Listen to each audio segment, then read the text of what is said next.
Hello there, beautiful internet friends. Welcome back to episode 5 of the Turbo Dude podcast, the first episode that we are streaming on the actual Turbo Dude podcast channel. I am Footless Jo, and this is my co-host, Aaron. Hello. Hello. I feel like I can only just say like hello every time you introduce me. I'm like, I don't know what to say. So welcome back. We have another delightful panel of guests this evening. If you guys want to go around one by one, introduce yourself, your name, age, and what you do for work. We'll start on the far side. Okay. I'm Josh. I'm 19 years old. I'm currently unemployed. I'm going to start working at Target here soon. But Sweet. Target. Target. I like it. I recently quit my job at Porsche. It was kind of crazy that I quit that job, but I needed to move on to have more time for school. And Fair. So I'm a student. I'm looking into phlebotomy and trying to get into clinical hours for medical school. So then Wait, what is phlebotomy again? I can't remember. So I draw blood. Oh, it doesn't that's have right. to do with drugs, so we're good. Yeah. No, you're good. No, I just draw people's blood. I'm doing it for clinical hours, so then Sweet. I can have patient interaction and I get people skills, I guess. Very So, cool. Awesome. Yeah. Sweet. Awesome. My name is Philip, business owner, and work on cars, concrete, stuff like that. Would you two different businesses? And what was the other question? Oh, was that was just age? How old you are? Oh yeah, how old? Yeah. 32. Me too. Nice. All right. Welcome. You can be proud of that number. Yeah, no, it's good. absolutely. I love that number. Philip did some amazing work on my R8. He's the man. Next up. I'm Alice. I'm 24, and I'm here. I'm Italian. I'm here in the US because I'm an au pair. Oh, very cool. I work in a host family. Yeah. Yeah. I take care of a kid, and the host mom is pregnant, so she's gonna have a baby soon. That's awesome. How long have you been here? 6 months, almost 7. Oh, Almost so 7, pretty yeah, like almost pretty 7. recent. Yeah. Has it been like a good experience so far? Like you like it over here? It is. It's totally like completely different from what I was used to because of course there are 2 different countries. But yeah, I enjoy it and I like it, so I'm pretty happy. Have you gone like skiing or snowboarding yet? Sorry, I keep no. cutting Joe off. No, I'm not a mountain person, so I That's honestly okay. don't know why I'm here in Colorado, but I'm just getting used to it. Wonderful. So it's cool. How old's the kiddo that you take care of? She's 5. Okay, nice. She's 5-year-old. I worked as a nanny for like a year and a half. Oh, for like yeah. a So you Nanny 2-year-old, Joe. a 4-year-old, and a 6-year-old. I know, yeah. Who would trust you with their... No, I'm just kidding. I'm just kidding. Sorry, go ahead. That's what best friends are for, to break you down. No, but I really enjoyed it, but kids are a lot, so that's awesome. It's just one. You would say, Yeah. it's not a lot, but it is a lot. Yeah, because absolutely. She's not playing with anyone. She doesn't have siblings, so yeah, I'm the only Like- person who can play with. you're it. So Yeah, nice. Okay, That's sweet. it. Do you enjoy your work? I do. Sometimes it's hard. Sometimes I want to give up. I just want to just close myself in my room, but Yeah. I'm fine. Well, good. I'm glad. All right, up to you, buddy. My name is Grayson. I am 22 and I sell cars. You sell cars. I sell cars. Tell us about that. Yeah. I am a salesman at a dealership, an independent dealership in Denver. We specialize in Euro only things. And I like it. So I just know a bunch about cars. That's the only reason I got the job. Very So- cool. How long have you been selling cars?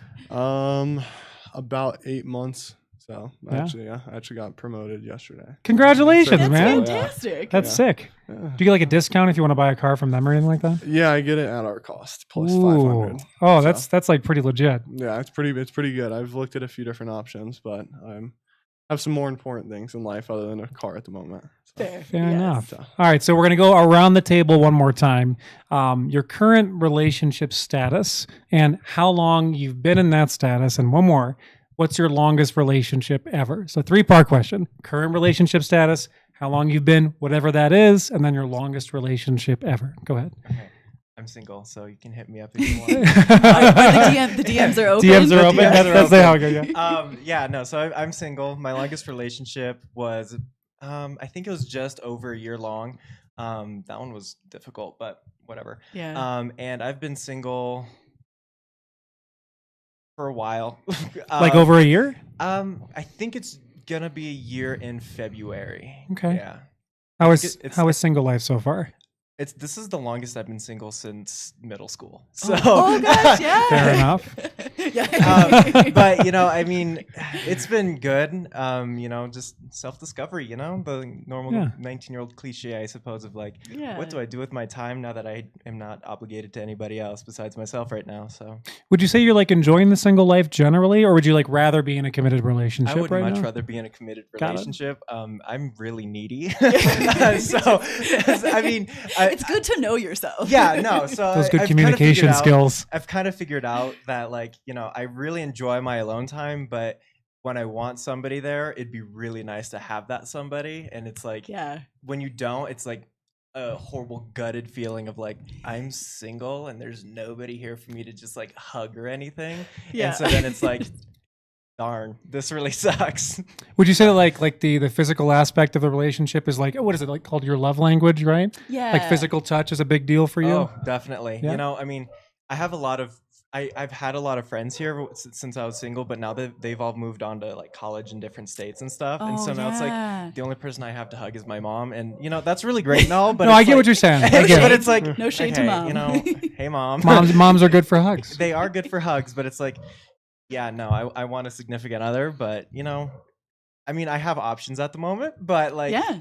Oh, options. Yeah, Okay. before we move on. So like, how many people? I hate to use the word roster, but like, That's a terrible word. I know. I'm trying not to. Like, how many people would you say like are in your option list? How about that? Usually, I would download the dating apps, and then I'd only pretty much have that for like a day or 2 days because I don't want to get too overwhelmed with too many people. Mhm. Because then it's like, this is just too much work. So I usually honestly just keep it to like 1 or 2 people, and then Okay. I talk to them. If it doesn't work out for those 2 or 3 days, weeks, whatever, then it's like, okay, I can move on to the next person, which I've met them at that same time. So I usually keep the list pretty short. Ooh, I've actually got another That question makes about a lot this. of sense. Yeah. So when you meet someone on like a dating app, how are you often like getting off the dating app and like moving them to text like pretty soon or at all, or do you still kind of keep all the communication on the dating app itself? I like to move it off of the dating app, just that way it seems more personable, and it doesn't seem like I'm some crazy person, So it's like I can give them my Instagram, my Snapchat, depends on whatever they want, just so it's more personal. So then it's not like you have all of these other people, and it's like your eyes are on me right now because like I want your attention, and so then I try and move it off of a dating app because there's a whole lot of other temptations, I suppose. Oh yeah. And so I just try and move it off of that. So it's like, hey, I want to have a one-on-one conversation with you, and I just want your attention, which I guess could be a little bit selfish, but it's like I'm here to date absolutely. and I mean, and that's what make you're looking friends. for, So yeah, it's like like- I think I'm allowed to be a little bit selfish right now if I want your attention. Well, especially on the upfront side, like I don't see any problem with like having a preference for like, hey, like if you want to take this like in a more serious direction, like, hey, would you mind like taking it off and moving to text or something? I don't see any problem with that. Do you, Joe? No. I think that's great. Yeah, honestly. I have a conversation on the dating app just so I know that they're not a crazy person. And The then- basics. Do you have like a test Yeah. for crazy? I don't have a test for crazy. I usually just ask them, hey, are you a crazy person? Or like I'm so straight up. No, like, that's what a crazy person would say. yeah, no, that's what a crazy person would say. Yeah, no, I usually am very straightforward with people. That usually gets me the furthest. Just like lay it all out there, be like, yo, this is what I'm after, and if you don't like that, then hey, that's up to you, and I can move on. So we have like a basis of communication. Then it's like, hey, I don't think you're a crazy person, so we can move on. So yeah. Yeah, that makes a lot of sense. Yeah. Okay, cool. So you're single and open, like looking. Single and open. looking. Yes. Yes. Okay, cool. Single and awesome. open, everybody. Yes. As he looks directly into the camera. Yes. like, hello. Yeah. So relationship status. Single, yeah, and I think it's been a month. Yeah, and That's pretty fresh. Yeah, it's fine. Some things work out, some things don't. Move Fair on. enough. Yeah. And then I think my longest relationship's been about 2 years. Okay. Yeah. Was that the one that just ended, if I can ask? No, that one was 1 year actually. Okay, yeah. Yeah, Yeah, yeah. got it. But yeah, so that's. I mean, some things work out, some things don't, and always improve yourself and hope that others improve themselves, and that's all you can. Yeah.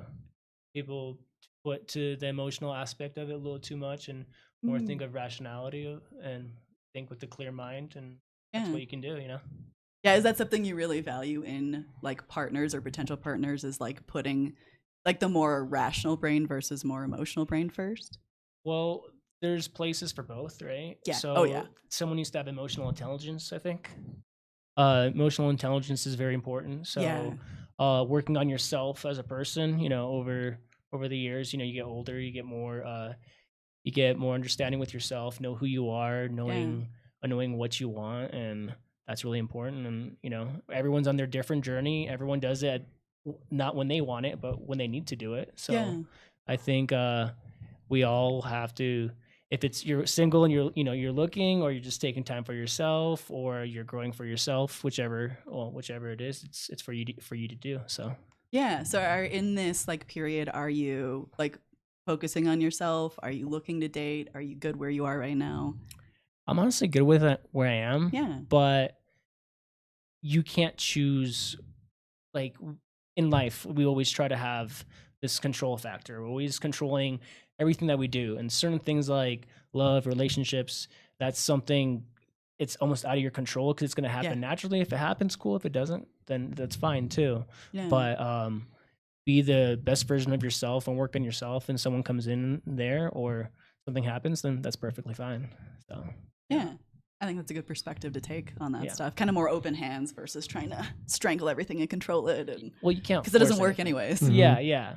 I mean, you can't force anything. It's going to happen or it's not. I mean, and you just need to be your authentic self, love yourself, and focus on what you want to do. And if someone has the same mindset, same morals, and same goals, and that intertwines with you, then that works. So That's something we've talked about a lot, is authenticity in dating. Yeah. And sort of one of the questions that we'll probably get this later tonight, but you know, when do you start to reveal your true authentic self with people that you're like looking to date? Like, is it right away? Do you like sort of like ease them into it, all that kind of jazz? But we'll get back to that. Relationship status I am currently in a relationship with him. with this guy. Yeah. No, I knew that. Right here. How long have you guys been dating? 6 months. 2 days ago, 6 months. 2 days ago. Wait, 6 months. Happy anniversary. Wait, so you guys, Well, so when you I moved met him, here, like right away. I came here. wait, like how many, was it days after you moved here that you started A dating? Like, week probably. oh, Oh, that's no kind of way. crazy. How did you Yeah. guys meet? On Tinder. Oh, Tinder, Yeah, nice. yeah. I didn't know if I could say that. No, yeah, oh yeah, you're good. Okay. Oh yeah, it's totally okay. Okay. We appreciate the care given to the whatever. Yeah, it's all good. So I answered all the questions, but so I downloaded Tinder because I wanted to find someone to hang out with. No, not a boyfriend. oh sure. Weren't I looking was for here. it. I was new. I didn't know anyone. I was like, can I have some friends? Can Yeah. I go out? and then I met him. So the other question was, what was my Longest relationship. Yep. It was 2 years and a half. It Okay. was, Yeah. 5 years ago. Okay. Yeah. Yeah. So you would wait. How old were you during that relationship? How? What? How old were you in your longest relationship?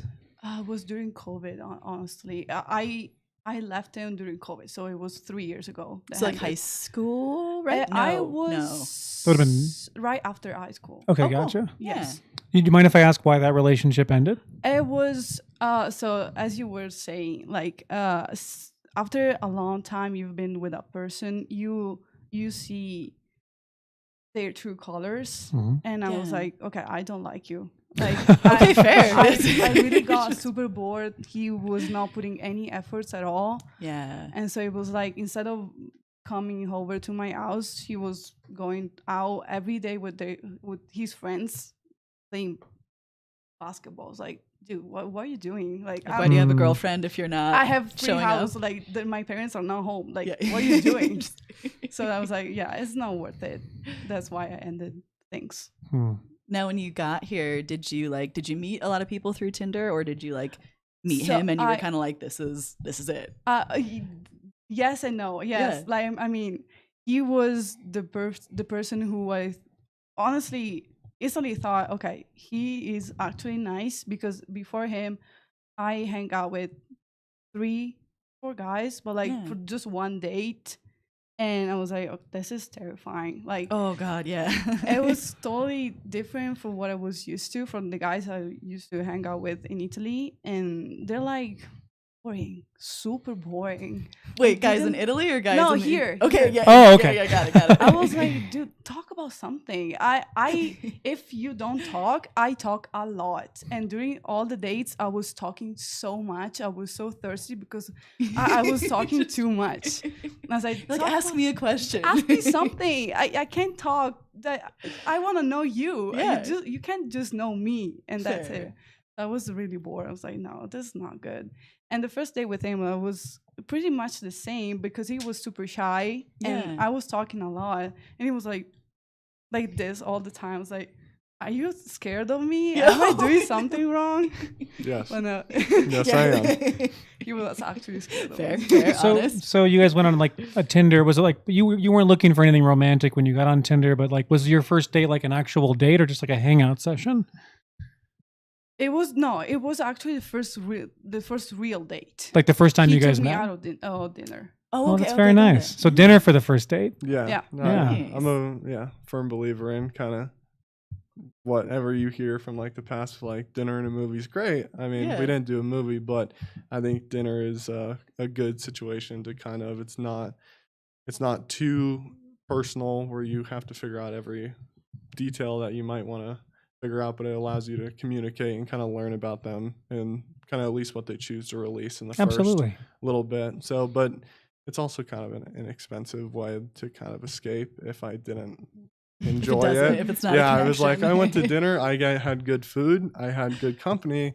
It's not what I'm looking for, but at least it's kind of selfish, but I You get still a got little a bit got a something good out of meal out of it, Yeah, right? It's not exactly. bad. One Yeah. of the other guests we had kind of said the same thing. He's like, I'll go places I like going anyways, for dates and stuff like that, like taking them to a restaurant or whatever that I enjoy. Because it's like, well, then I'm still going to enjoy my time regardless. So Yeah. I like that. That makes sense. Yeah, but I mean, I'm living proof that you can get out of the friend zone. You can do it. You can do it too.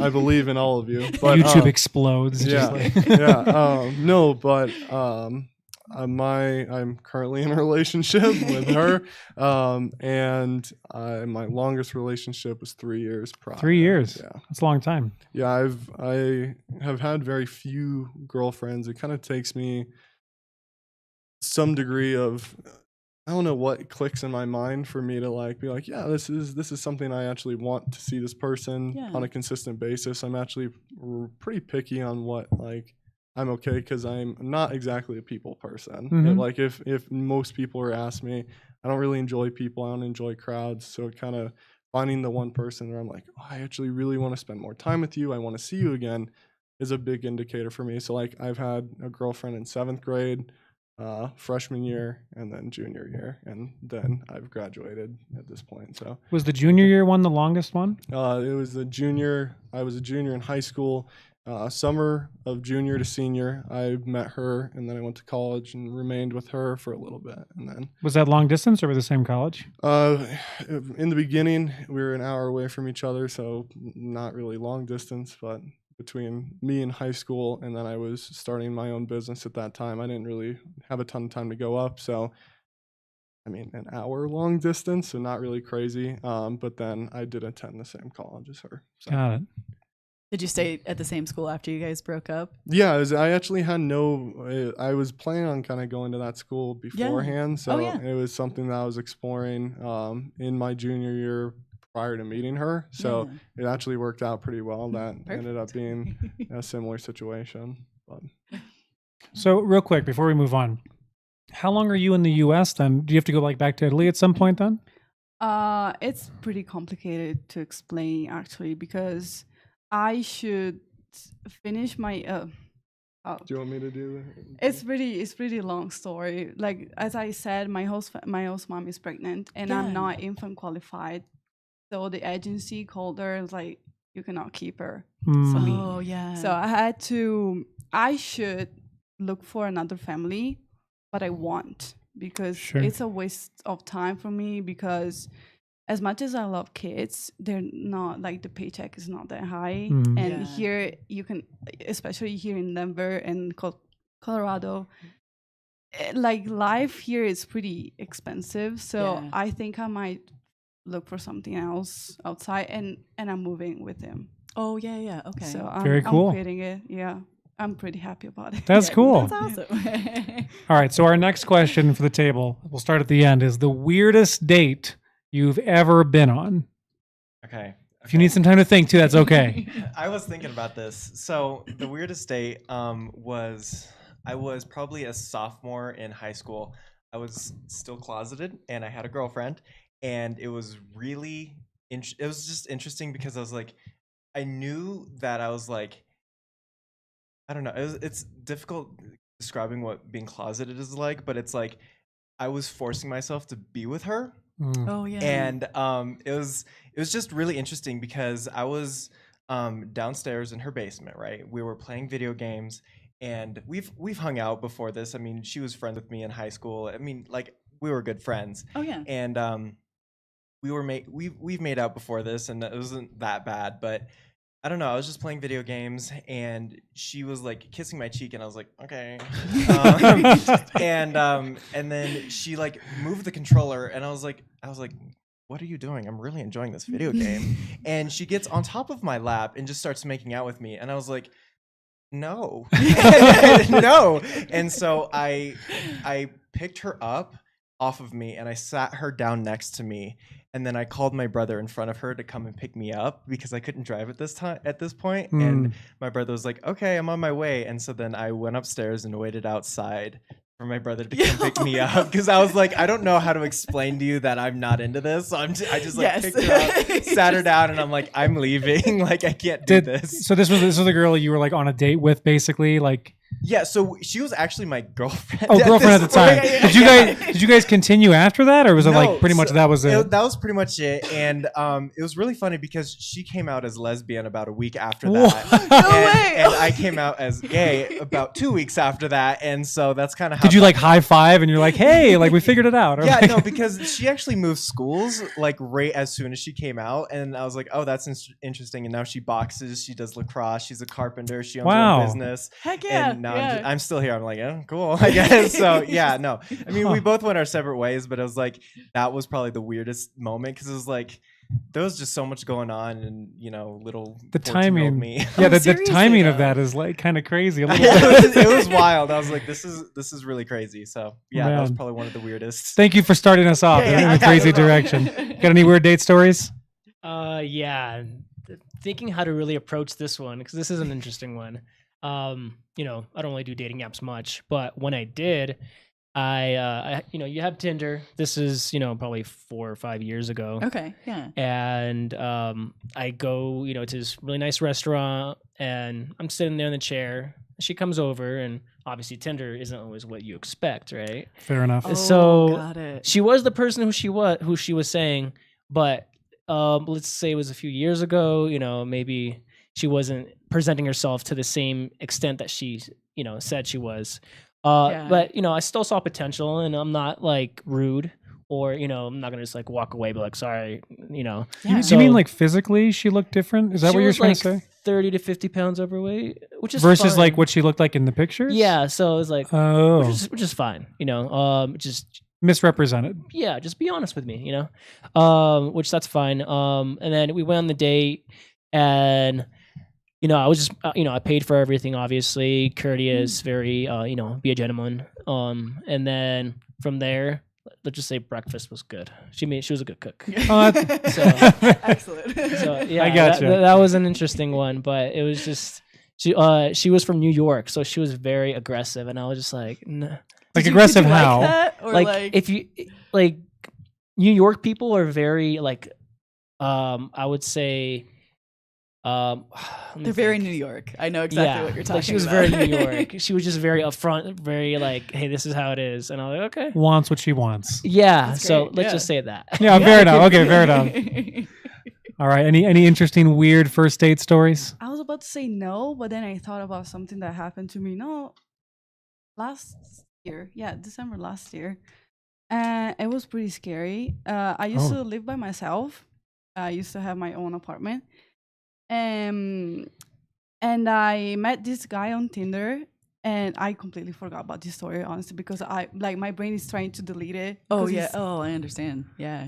And so we were talking for like 3 weeks at this point, And I was like, okay, like, see, I have this party tonight. Would you like to? He lived 2 hours away from me. Would you like to come? Like, it was like a birthday party of one of my best friend at the time. And then he was like, yeah, sure. I will. I'm off work. Okay, fine. Yeah. So he drove all the way to my city, and the party was terrible. But Bad never party. mind. So I was like, okay, well, I didn't think about that later. Like after the party, I was like, what are you gonna do now? Are you gonna come back home or like? Oh, Oh no, I'm right. coming to your house. I was like, fine, I guess. So he come over to my place, and the day after he was like opening all my drawers in my Wait, what? in my closet, and then opening the fridge, What? opening the pantry. I was like, excuse me, what are you doing? Your drawers, like in your room? In my room. What for? That's what so purpose? I don't know. I asked him. I was like, I just want to know what's your style. What? I was like, what are you doing? Like, leave me alone. I'm not like a how do you say it? I'm not personal. No. Personable. More introverted, like Yes, you keep to yourself. I'm not. Yeah. Like I like to talk. Yeah. I like talking to new people. I'm okay with it. I share a lot of my personal life, so I'm okay. But like you, I don't know you. No. What are you doing? You are in my house. I didn't invite you at all. You invite yourself in, and I was like, I can't let you go home at 4 in the morning. Right. I felt bad and was like, okay, Sure. you can come over. And he started opening the fridge, eating my stuff from the fridge. What? I'm hungry. Like Okay, without asking?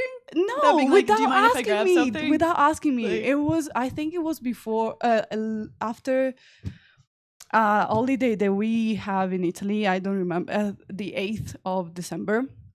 And so I had a lot of candies and stuff, Oh yeah. and he was eating candy. He was like, "Those are mine. like, What are you doing? Get out!" taking my candy? That's serious. I'm pretty business possessive now. about my He- candy Yeah, I mean, too. fair, so fair. No, I love food, so if I am the one asking you if you want my food, I'm okay. you gotta offer But it. you though. cannot take Yeah. my food. Yeah. I'm paying for my food. I live alone. I used to do 2 jobs at a time to pay my rent and my bills and everything. So you don't even ask for. Okay, that was crazy. I asked him to go out on my house, and he wouldn't. Like he's like, no, I'm Oh. fine here. And he started to lay on my couch on my bed with his phone. Like, can we watch a movie? I was After asking petrified. him to leave? Yeah, I was petrified. Oh, that's so scary. I couldn't let him out. Like it was. He wouldn't He go. couldn't no. Like, oh. And Yikes. so he was like, "Yeah, I'm hungry. What's for lunch? What's for dinner?" Just you're like, oh. There's I a guess he's Burger moving King in, here right? if you want, Right, right. we can go there. So we walked there to the Burger King. It was like 2 minutes walk from my house. And you leave him there and you lock the door. Right? I wish, but we were walking. So we ate lunch for dinner. I don't remember what was it. And then I was like, "Can you please go home?" No, I want to take a shower. What? So he took a shower. The problem is that he broke the thing of the. This is so bizarre. I didn't find it out like at that moment, but the day after, because I was at work and I came home, and then I had a shower and I took up the I don't know the name. Showerhead. Yeah. Yeah, the shower head. Yeah. And he was like, "This is not supposed to be my head." Yeah. And so he broke it, and then I texted him because I didn't respond to him after he finally left. Yeah. And he's like, I sent him a picture of that. I was like, "What the hell is that? Did you broke it?" I was like, "I did that. I swear. No. He broke it. Sheesh. Yeah. And he didn't even pay me for that. I didn't want any money, but he didn't even offer for it. To like, oh. It was totally disgusting. That was the only. I don't go to a lot a dates because Yeah. I don't blame you after some of those Yeah. experiences. Also, I got a couple comments that the panel volume is a little low. Anyone else in the chat, let us know if you're hearing everybody okay. And can you guys check on the front side of your mic if the light is green?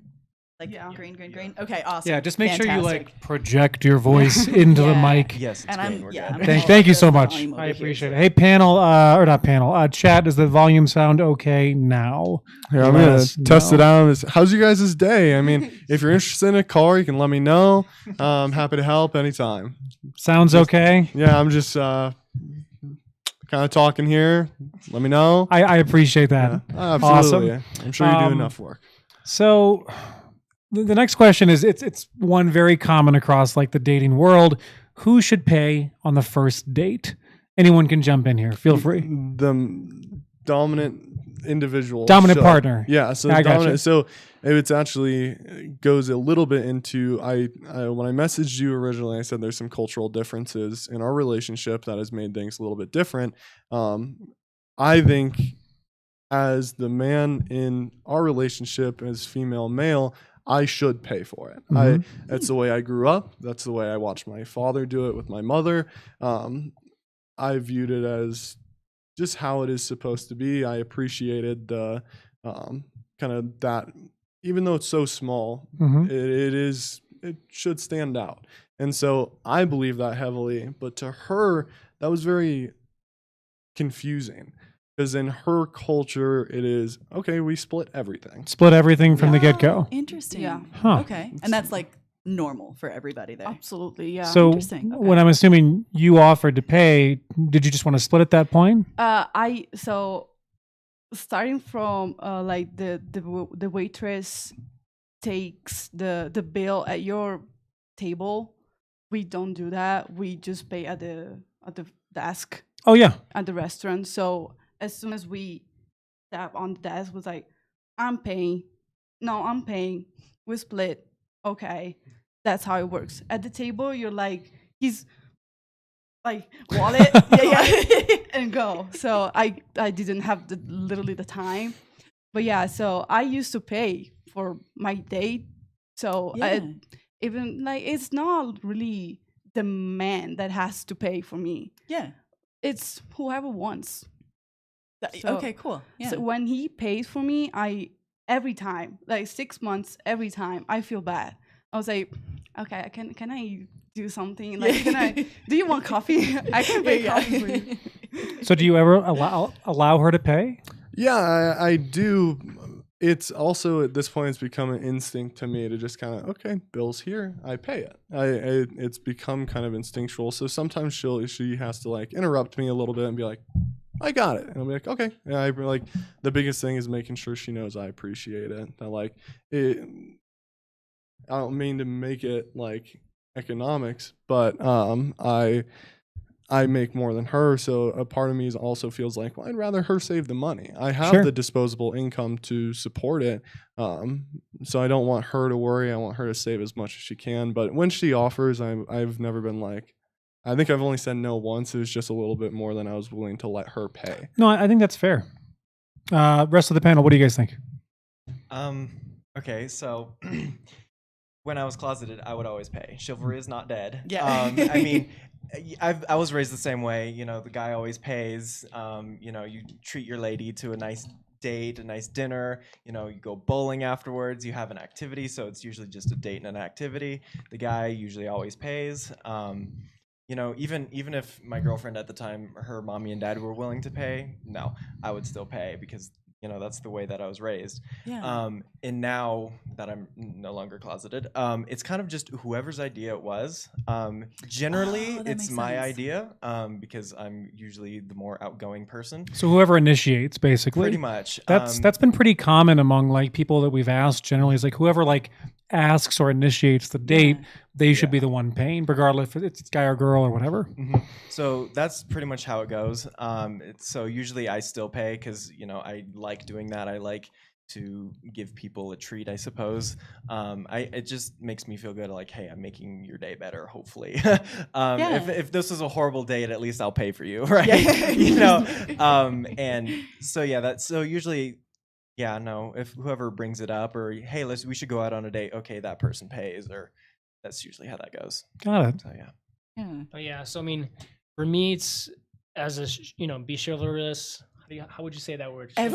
So this is. I'm so glad you brought this up. We've talked. None of us can say it right. No So panel has been able to say it right. I think our first podcast we're like chivalrous, chivalrous, and then Yeah. but all of us have trouble saying that Chivalrous, word for yeah. some reason. It's crazy.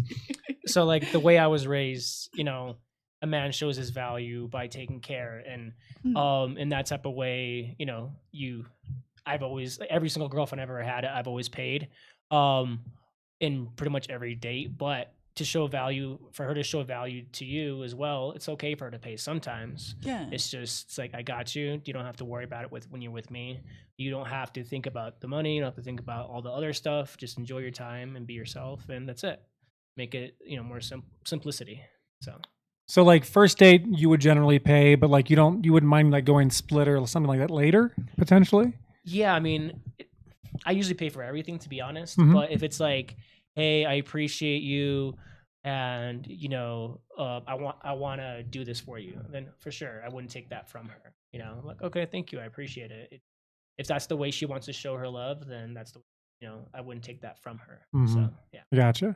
I mean, I always love paying for friends, like, friends and like people that I was dating too. I love to pay, but I feel like it, like, I don't know, puts people in a great mood, like, especially if they're not expecting it too. I think it's like one of the best things. But what do you think, Joe? Have I ever asked you this question before? I don't know. Yeah, no, we've talked about. Oh yeah, you have. Yeah. I'm always. I've always been for like, I'll offer to pay, and then I'll offer to split. And then if they want to pay after that, like in a kind of a date situation, then that's like totally fine. But I've always wanted to like really convey that like I'm not expecting I feel like for most guys, someone to do that. as long as you're offering, Yeah. I think that's more than enough. Yeah. Oh, You interesting. know what I mean? Yeah. Because Do the dance? Yeah. Oh no. Yeah. I know a lot of the time the girls are probably like, no, like they just say they're gonna do it and they don't. Oh, But got it. That's another thing. So let's say you're on a first date, and she's like, "Oh yeah, I'll pay." Okay, cool. And then you'll see like their face change probably. Oh, like someone So, didn't like- actually mean it? Yeah. I could Oh. imagine that would that happens too, because I mean, guys pay majority of the time, right? Yeah. So, That actually brings up a question. I mean, like that I wanted to ask everybody because specifically the men on the panel said you guys were all raised with like the chivalrous. I got it that time. Chivalrous. I got like practice it during the week. Just that sort of mindset, and part of that is like guys pay for dates. Do you think that's unfair in any way that men are raised to think that way? if you can't pay for a date, you shouldn't be going on a date. Or you This has come up a couple times too. Okay, yeah. Like you're the guy. You're. I mean, in my personal opinion, you're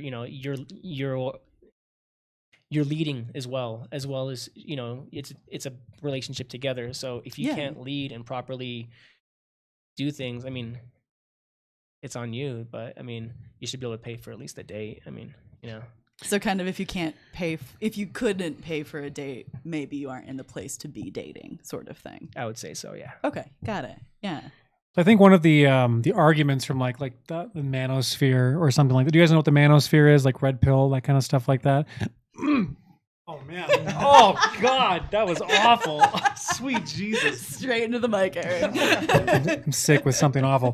One of the biggest arguments is like, well, women in general should not expect like chivalrous action when they're not being like traditional in how they compose themselves. And I think that's generally referring to like maybe like promiscuity in general, like how women, might date in today's world versus like, 50 years ago. Do you think it's fair that men should be expected to pay for the first date with like the current climate of dating? And I mean, I'm also interested in like your opinion, Josh, right? Jump in. I'm curious so many too. of the conversations we have are like super heteronormative. Yeah, okay. So usually when I'm going out on a date, and here Yeah. recently, since I'm broke Yeah. as hell, Yeah. and I don't have a job, right? And Southern working, apparently, yeah, too. No, I'm working on it, and I'm going to school. Like I have more money going out than I have coming in. Oh, But yeah, you're I a still want to student, date, Yeah. It's like that's still something that I find value in. And so generally speaking, I still come up with the ideas to date or Yeah. go out on a date. And so with that, I would make dinner. I would be like, hey, great. let's Yeah. go out on a picnic. It doesn't cost either one of us any money. And, there's good food because Mama taught me how to cook. Nice. And so Okay. I was like, I'm going to cook some food. And so that works. You know, if we have a common interest like cars or something, I'd go to a car meet. You know, I really enjoy going out into public with people at first, because then it's like I get to see how you interact with other people, and Oh, I not like just that. a one-on-one absolutely. situation, you know? Yeah. Because that I feel like that tells a lot about somebody, because it's like if they're really nice to you but rude to everybody else, then they're just going to be mean to you behind your back. Yeah. So usually when I go out on dates, it's like, and if I can't afford it, and if they want food, then I'm gonna be straight up. I'm like, I can't afford anything super fancy. Like, Yeah. like if you don't want to go out with me because of that, fine, great. You know, but I'm down for like Slim Chickens or Yeah, oh, Chick-fil-A yeah. or something. Like we can go pick that up. All the And- chicken options, right? Oh, I freaking love chicken. Yeah, Chick-fil-A, whatever. And you know, we go out and then enjoy it, like watching a sunset, something really weird, cute, you know, normal people thing. And generally, me dating, it's like it's also very interesting to see, you know, two guys going out on a date. That has been very difficult for either me or the other person, because it's like, you know, you just want to have a nice meal, but you get stared at. And so, yeah. you know, I've learned to just, you know, just talk to them, and then everything just gets so much easier. And then it just looks like two bros having a Chick-fil-A sandwich, you know? And so that can be a little bit difficult sometimes. And so it kind of like, I get to see how they interact with, you know, them showing themselves out in public and how they dress in public, because Yeah. you know, I still have certain standards that I want them to present themselves in Sure. public. You know, I don't want them to be too flamboyant. I know I might get canceled for saying that, but it's I like, don't think so. It's your preference. Yeah, I don't think it's a problem at all. Yeah, it is my preference, but it's like, you know, nowadays it's like, hey, if you wear a crop top out in public and I just met you on our first date, I'm not about that. Like that's just a little bit too much. That's drawing too much interesting. attention. Okay. Like, and you know, dating another guy, it's like they wear that for attention. It's not necessarily okay. for themselves to be more self-confident. It's like, hey, I want you to look at me. And because I've asked many times, I'm like, hey, what are you planning on wearing? Hey, I'm gonna wear a crop top. Oh, okay. So this will also determine where I take you out on this date. Oh, interesting. So I ask a lot of details before I take them out on a date. It could come off as really weird, but I just want to make sure that they're safe, because you know, if it's East Colfax, you know, Yeah. I'm not gonna like be like, hey, let's keep it on the DL, because I don't want to get hate crimed, you know. Yeah. So it's or- more like like when you're talking about that, is it Yeah. more about like the they the might, safety aspect of yeah, things for yeah, you? they might be like, this guy's asking a whole lot of questions, but it's like, you know, out here when I was first came out, it was not a great place to, you know, project that, and Yeah. you know, being Colorado called, Springs, yeah, like, being yeah, called yeah. slurs left and right, you know, Sheesh. just trying to figure it out. You know, I was out and about with this one friend, and I didn't expect him to like come the way he was dressed. He was wearing full makeup and a dress, and I was like, oh my god, Yeah. this is a lot. And this is like South Colorado Springs, and I'm like, Oh. I'm gonna get shot just for being with you. And you know, I envy you. I love your confidence. Don't get me wrong. You do you, but oh my god, this is a lot. I think it brings up a lot of fear. It does. like that, yeah. And we went into a King Soopers, and I stayed behind him just to almost like a dominant sort of a way, because then I was dressed like a normal hobo, and like a normal hobo, and nobody knew that I was with him, but Sure. like the amount of stares and slurs that he was being called, I was like, Oh shit. I'm sorry you had to deal with that. no, You did too. Yeah. yeah, but Well, both of you, yeah. at this point, it's kind of just like, you know, it's brush it off, you know, go about Yeah. your own life. If it really impacts you that much, you need to look at yourself. You know, I don't find it super offensive, because it's like, oh my gosh, wow, you figured it out, good for Yeah. you. You know, like, You do you caught want on. a gold medal? And so it's like, I don't know, I'm just not a huge fan, because to me that also feels like they're projecting that onto everybody else, because it's like, Mm. you know, a lot of people might not be comfortable with that, and you have to understand, like, if you don't want that kind of attention, don't ask for that kind of attention, you know. So it's like, yeah, so there's a lot of things that go through my mind in terms of going out on a date and who pays and this, that, and the other thing. So Well, it sounds Yeah. like you're very upfront with like what you expect from a partner yeah, in any way, which I think is actually like the best way to go about things personally. I agree. I'm very straight up. I'm like, hey, so this is how it's gonna be. I mean, I would really like your input, but where I live is not necessarily safe for our kind. Like, I gotcha. I just want you to know, like, hey, this is how it is over here, and come as you are, but that's how it is. So, but what I really liked what you said was that even if you can't afford it, that there's still other values, and you transition your value and you put other effort into that, and you might not be able to pay, but you're still doing other things to outweigh that. okay, So yeah, I think the effort really matters there. And I mean, you transition and do that, but I mean, like you said, of sometimes in those situations, like they're looking, like you said, if they're very flamboyant, which is fine, that's fine for you to do, but there is certain things that comes with that as well. Right. So if you don't like that, then you're allowed to choose how you want to choose. Yeah. So. It's kind of like, if you're okay being flamboyant, that's great, but I am not. I'm not a flamboyant person. Yeah. And so it's like, you are putting me in a position where I'm uncomfortable, and I don't want to be seen like that, just because that is my own personal comfort level, and this is way above it. And I kind of express that every time I go out. I'm like, hey, so I'm not somebody who's out there, so if you are, please can you respect that? And if they don't, then they're not right for me. Yeah, it sounds like you wouldn't mesh up anyway. Right. So, Yeah. I think that's fair. That makes a lot of sense. And why are you asking for all that attention? That could be another thing. That could be potentially something you could think about as well. Like, well, that is their identity, and that's fine. But why are you looking for all that attention? Because you can dress however you want, but there's going to be certain things and certain things are going to happen if you dress a certain way, and it's fine. But it's part of it. So yeah.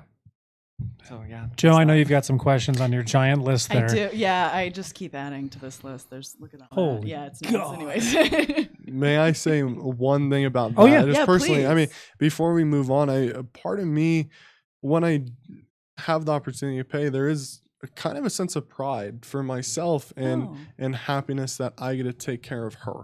Like, there is kind of obviously, I think most people feel some degree of protection and like over someone else. I feel very protective over her. So being able to provide for her and put her in a situation where I get to see her smile and enjoy and be carefree is actually very brings me a lot of joy and brings me a lot of pride. Yeah. So and maybe that's common, maybe it's not, but it makes me pretty happy to be able to do that. And so I'm happy with the first date. That's cool. Or any date, because I like that. But.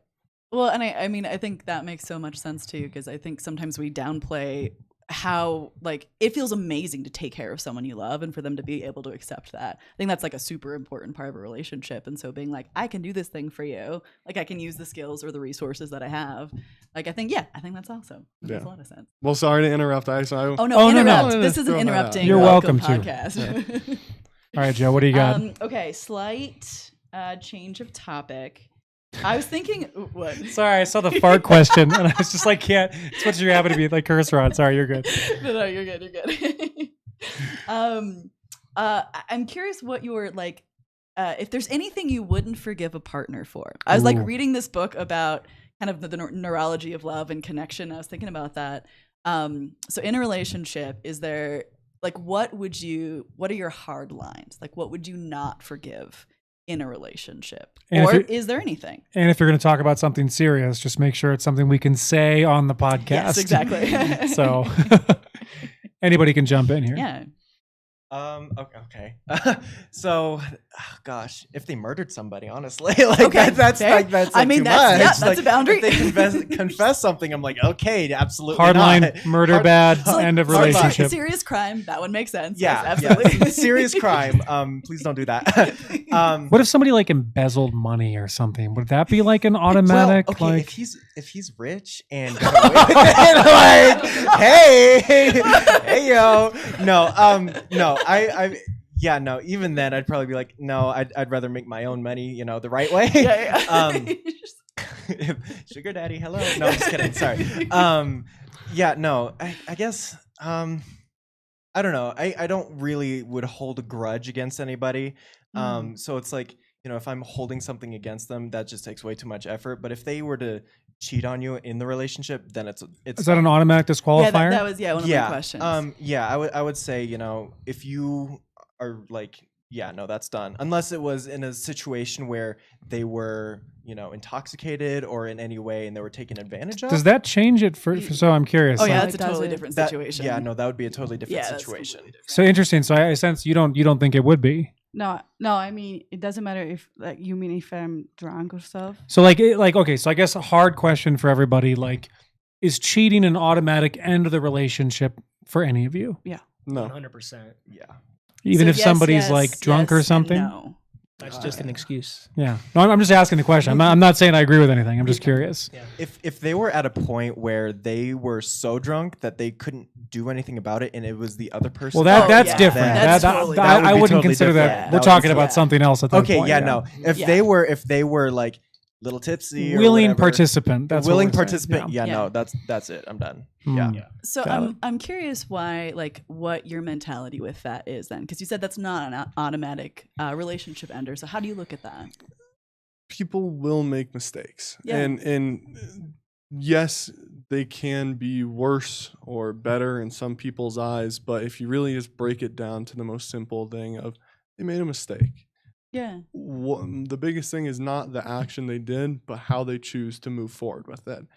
In the event that, all right, I mean, I have been cheated on, and Yeah. I did not approve of how she decided to follow up with that. Got it. So it's more of stuff's going to happen, and how am I going to react to it? How are you going to react to it? Because if you are like, I'm sorry, like, oh, I was drunk, that's not a valid excuse. no. It's how are we going to get past it? Are you willing to do the work to get past it? Because part of me, as well as in my mind with cheating, is I feel I need to take partial responsibility. You Interesting. are looking for something from someone else due to me, or this is how I view it. It may be incorrect. I will view it as I lacked something to provide for you. Therefore, you went looking elsewhere, whether that is as simple as attention or whatever it is. I obviously at some point could have made a mistake that if I chose to do one thing or another thing, maybe this wouldn't have happened. So obviously it's an interesting take on it and a little bit more of a potentially, and obviously doesn't cover every situation, but Oh, sure. I got to take a little bit of responsibility in my opinion. Would it So- also be her responsibility to communicate if there's issues? I would say yes. I would say yes that they should, but from my experience, I have not had that. But for you to take responsibility for someone else's actions, it's their responsibility to take actions for their own, for whatever they do. And if they're not happy in a relationship, they need to communicate that. And if they're not probably communicating that, well, that's on them, not you. I do not. I can't disagree. I know it's not the most understanding. Like, oh, I agree with you, but I also have my opinion. It's kind of a double-edged sword where you're gonna I would kind of say, feel pain anyway. just to go back to what you were saying, it's if someone does something like that, let's say they're drunk and they cheat or they have there's repercussions to everything that you do. So at that point, one, she didn't respect you. She wasn't thinking about you. And if that is coming in that situation, well, I would say there was other leading factors that happened that preceded to that there was a certain line in the relationship that something happened that there was miscommunication or something happened that it's a ripple effect. Yeah, I do not disagree. I think there's also, you can go, I think my head went straight towards physical cheating. I think there are some more There's nuance. there's cheating. some more options out there that potentially, I mean, honestly, I view emotional cheating worse than physical in my eyes. Same. And yeah. so I don't disagree. You're in that that boat too, Joe? Yeah, absolutely. Interesting. Yeah. Yeah. Can I add something though, real Interesting. quick? Yeah.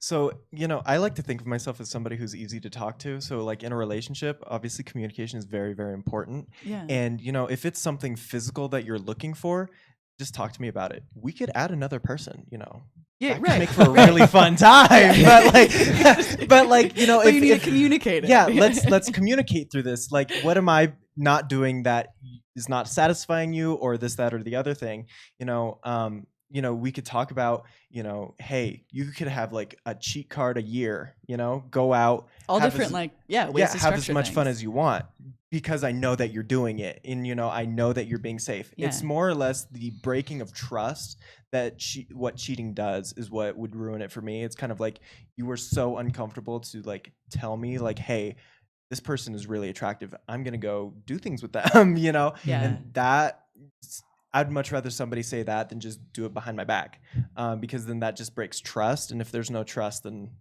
that's going to take a long time to rebuild. Well, I want to talk about kind of something that you said. So like you felt like it was a failing, or like it would be a failing of yourself, right? In some way. And I would make the argument that like you could do everything in your power to be perfect in every way, and it still might not be enough for someone that would potentially cheat on you. I don't disagree. I mean, something I learned a while ago is you can only give 100%, and you have to be honest with yourself. If you're truly giving 100%, but you really can't give 101%. So if I've done everything I could do truly, and I believe that to my core, and you still choose to go out and do something, well, I think that's on them. It turns into them, because I literally couldn't have done anything more. But I have to truly believe that I committed 100% without a single misstep. And so obviously I'm hypercritical of myself. I think that's pretty obvious. Sounds like it. But I still stand with my opinion that in the event something happened, I would not go, oh, see ya. I think there needs to be a little bit more to it. I think that's fair. What you're saying is like, cheating is not an automatic end to a relationship. You would see if you could potentially weigh, like whatever you had in that relationship versus the act of cheating. I think that's totally fair. Yeah. But I think that I'm trying to find the best way to put this.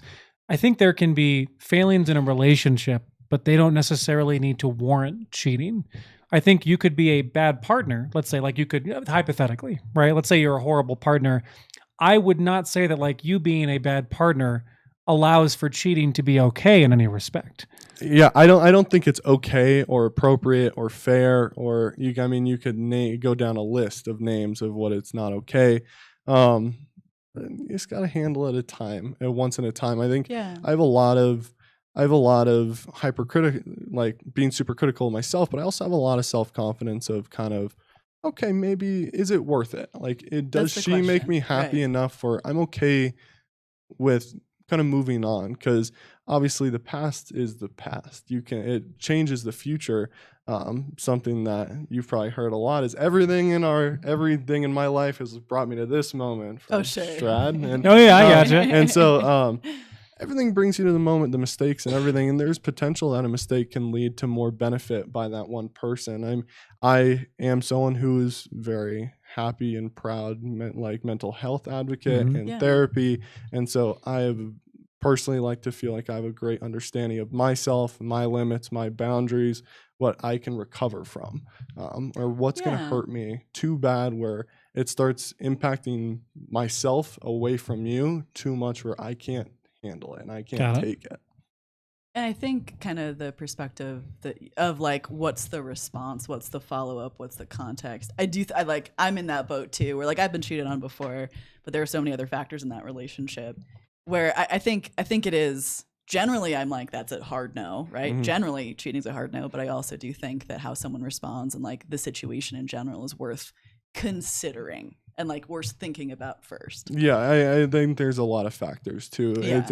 It's more than just an act. Even, I mean, most of the time, I'm sure there's been a case where it's just, happy Friday. Yeah. But I think responses mean a lot more than one action because shit happens and people make mistakes. And if you look at it they're all even playing field of I made a mistake, you made a mistake. You can look at it. One is way worse, one is way better, but it's still a mistake. So a bunch of small mistakes could end up being more hurtful than one cheating or one specific large event.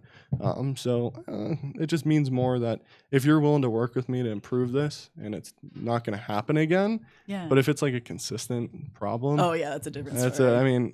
I would have no respect for you. Yeah. And so that's valid. and so that's a pretty, and then anyone close to me knows she can advocate the second I lose respect for you, you mean nothing to me. And it is, and I am a pretty black and white person of, I care about you. Yeah. Or okay, I don't care.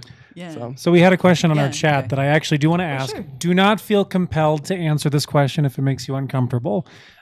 JE something asked, has anyone on the panel ever cheated on somebody else? Never. Never? Never. Never? I don't understand the question. Have you ever cheated on if boyfriend? I cheated? Yeah. I think it's no physically, but like On the I was emotional texting side? someone else, Hmm. but then I just break up with my current boyfriend. Like no Yeah. current, like So I- no physical cheating. So no physical cheating, but emotional maybe. Yeah, Got that's it. why I break up. What about you? If you want to answer it. No, it's fine. I've never physically cheated. I have texted people I shouldn't have texted, not in a way that I would view as emotional cheating, but I've definitely communicated with people that I shouldn't have, and chose to not present it to my partner. Yeah, I gotcha. But didn't choose to delete everything. So it was obviously I was in a gray zone of, it was still wrong, and I will own up to it. It was in a gray zone that it was not like I was talking about, I'd leave her for you. It was just Sure. like, I was just talking to someone that I really shouldn't have. But Well, that kind of brings up an interesting question for me. I think we've talked about this before, but the idea of emotional cheating kind of feels vague because physical cheating is pretty cut and dry, right? Like you can draw a hard line. What does emotional cheating mean to you? Like, what does that look like? What would be no, that's cheating? Someone doesn't feel comfortable enough as a partner to come to you with an issue to resolve it. So they're looking outside of Interesting. it to find a solution or find some type of emotional relief. So if you're not the first person, is Well, that it doesn't sort of have to what? be the first person, but Yeah.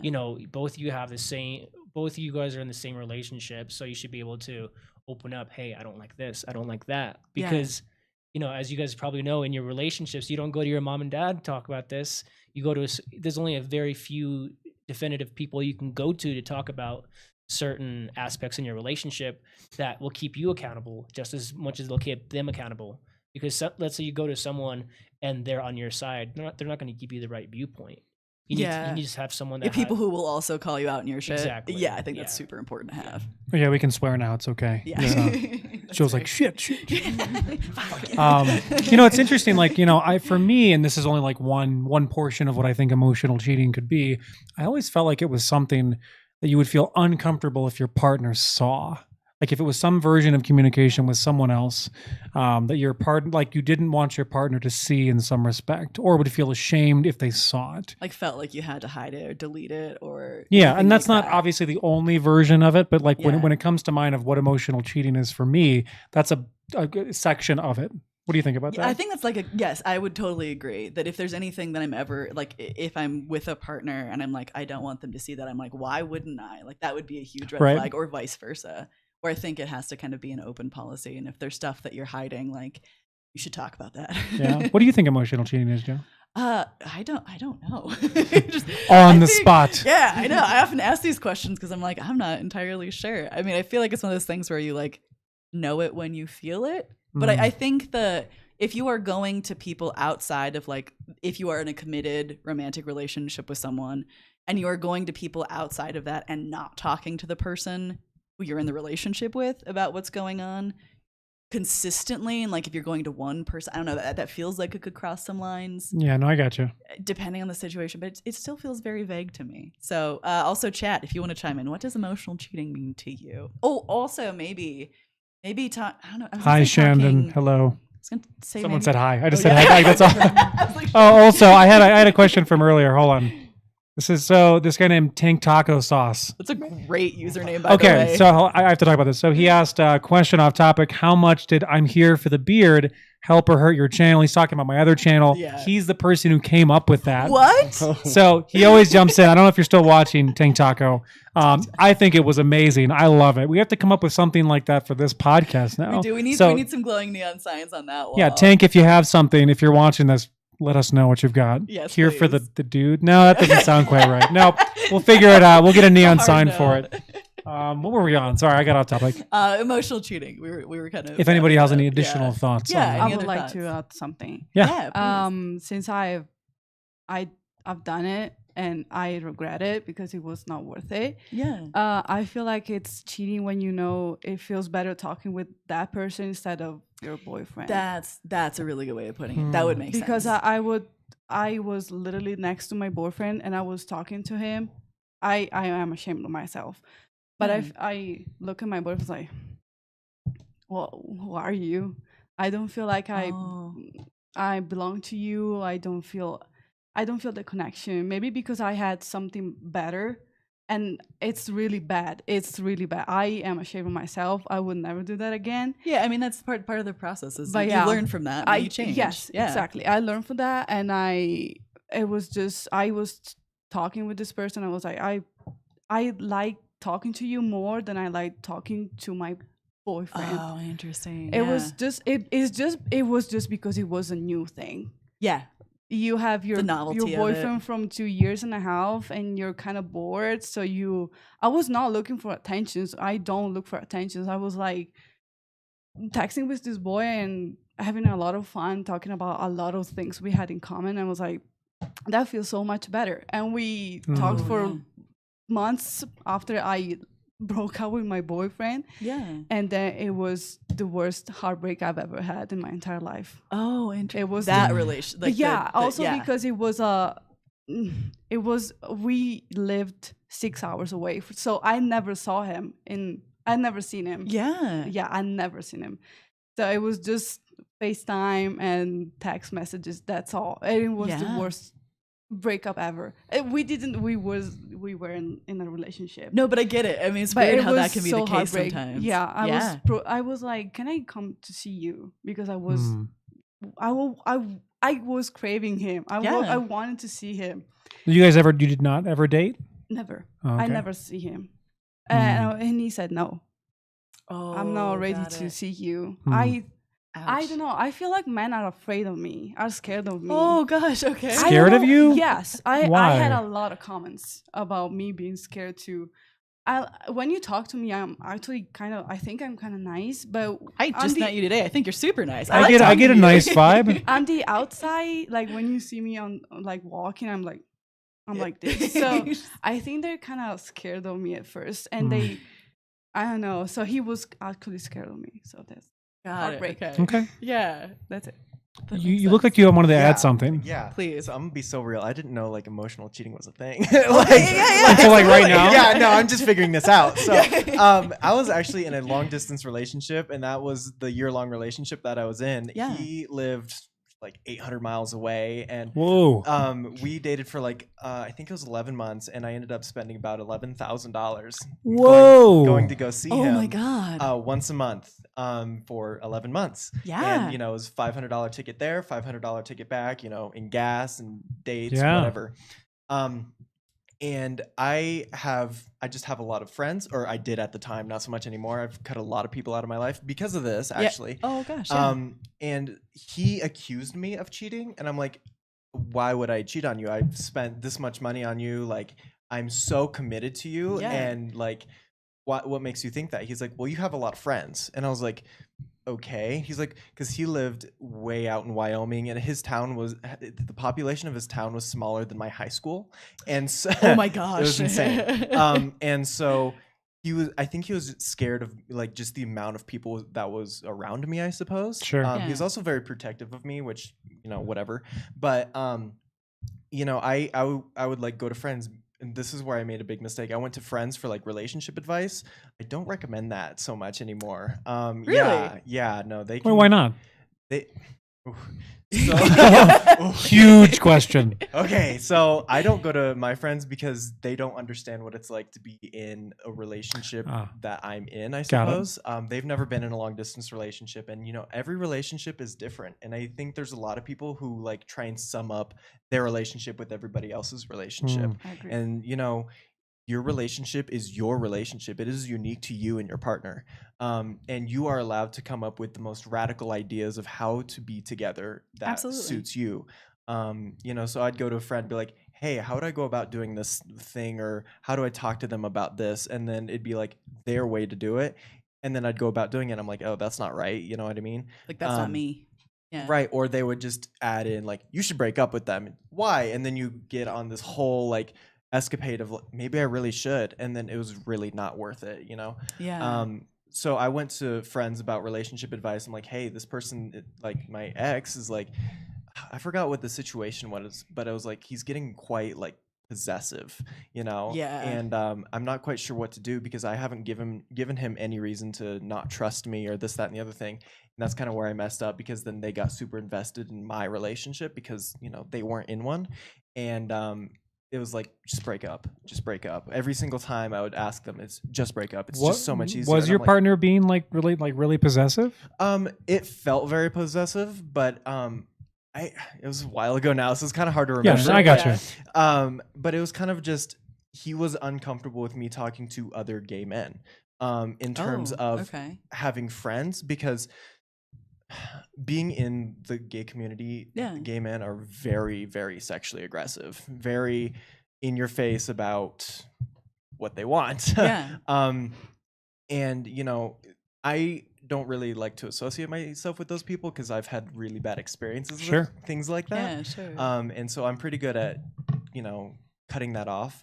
And so yeah, he just got kind of jealous maybe of me talking to other gay men, and it wasn't like a flirty thing, it was just being friends. So then I'd ask them about relationship advice because they'd have more of a know-how for these particular circumstances than my best friend who lives in a gated community, and her and she's had a boyfriend forever and ever who's like on varsity football, like very quintessential, very cookie cutter family, and so I would just ask them, and then he'd get so mad. I'd be like, hey, so I asked one of my friends about, what we should do. I'm like, what are your thoughts on this? And he's like, why are you talking to other people? I'm like, whoa, that's not the point of the conversation. Like, holy moly. And then that one thing led to another. He's like, you're cheating on me, aren't you? And I'm like, no, I'm not.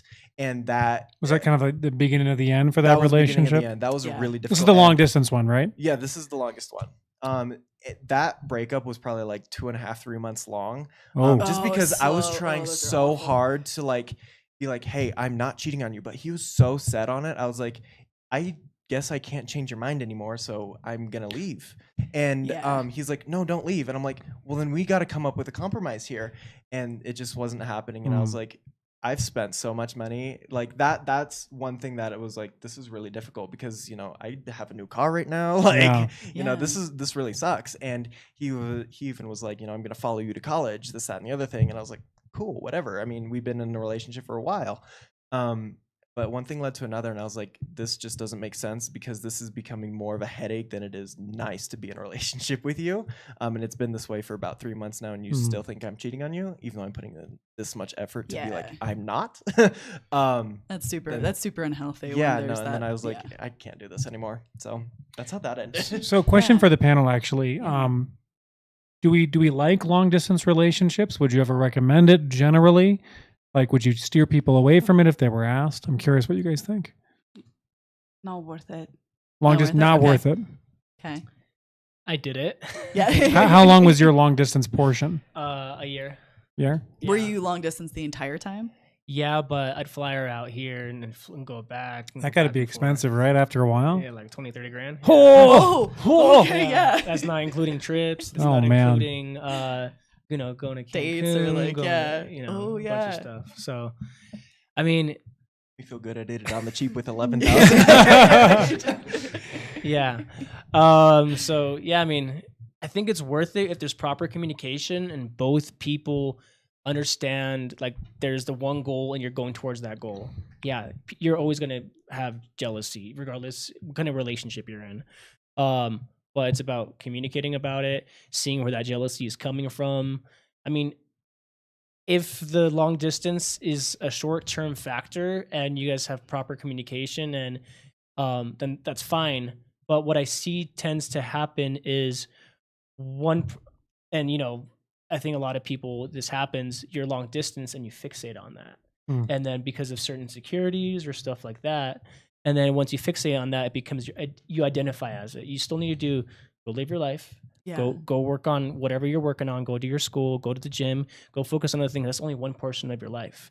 That's not going to be something you need to fixate on. And once you fixate on it, then you start overthinking, right? So for me, I feel like long distance relationships can only work if there's a set end to that period going into it. I think open-ended long distance relationships are doomed to fail like almost immediately. What do you think, Joe? I think it depends. I think the communication factor is huge, right? And if it's in my unprofessional opinion, if it's for a period of time, you're like going to be apart for 6 months and doing the long distance thing, but then you're going to be in the same place. I'm like, okay, cool, that makes sense. Whoa! What just happened? Our lights freaked out. Sweet. Do you wanna? I'm gonna fix that. I'm gonna let you take over the conversation, Aaron. What happened? Oh, I bet the button wasn't pressed. I bet that's exactly what happened. Do you want to go? In any case, long distance, not a fan, but could work. I'm gonna go fix some lights. Who else wants to weigh in on long distance relationships? I don't think I can speak for other people. Well, just for you. Yeah, just for me. I can't imagine anyone other than her, and her going to Italy. The time difference, when I wake up, she's probably going to go to bed soon. Like, I would only probably get about 2 hours. And not as much communication as I'd like. I mean, it is, even at long distance, for a temporary amount of time, I would find a way to make it work.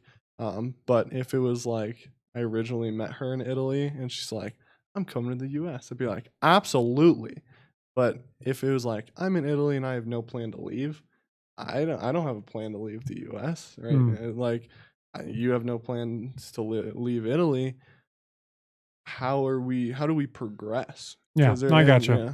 So I just personally couldn't see myself doing it for a extended period of time because of the potential limited amount of conversation, the limited amount of time I could spend talking to her, going through the hard things that I have had throughout the last 24 hours, what she's had for the last 24 hours. I don't know if it would, it'd be hard. But yeah, I would, and every person is different. I mean, there's a lot of people who make work like the long distance relationship. We don't. Like, we've been separate for like 2 weeks when I was on vacation twice. We did not good at all. Like, we are physical people who wants to be together 24 hours a day. We don't get tired of each other. So that's a good sign. Yeah. That's great. I've always been like this. He's like this, so that's okay. So when we're separate, we argue a lot because I miss him so much that I'm mad. And so I get mad at him. Even if he did nothing wrong. It's just, it amplifies any tension in the relationship. Yes. Yeah. So it's different for everyone. Like, I don't do good in long distance relationship. I will never. But there's a lot of people who are perfectly fine with it. It's just personal opinions. So I've got another question. Do you have one? I also do. You go first. Okay. Well, mine's kind of long. Do you want to start with yours first? It's also kind of long. Okay. So something that you said, talking about like friends and like your partner being, you said jealous. Did you say jealous? Yeah. Okay. Generally, like jealousy. I have a question here, a little bit like more interesting, or not more interesting, but something I want to talk about. Is it a problem to be attracted to friends and keep those friendships if you're in a committed relationship with someone? So I really think about this one because it's actually, I think, a little more complicated than we might initially think. Would you keep friends around that you have some level of physical or emotional attraction to? And is that a bad thing for a relationship? And they're the opposite sex. Opposite sex. Or I mean, or anyone you're I mean, interested in. you're Yeah. good, you're Whatever. good. Yeah. Yeah, like what you're attracted Yeah, to. what you're attracted Whatever to. you're attracted. Yeah. I would say there has to be boundaries, right? What does that look like to you? Well, you know yourself, right? So you know you don't want to put yourself in certain situations to attempt to do something like that, right? So having someone that's you're attracted to, and you know that, I mean, out of respect for your partner, right? That should be your priority when it comes to relationship wise. I don't think you should put yourself in a situation to potentially, and let's say with for example, another thing would be like, let's say you had something with them in the past.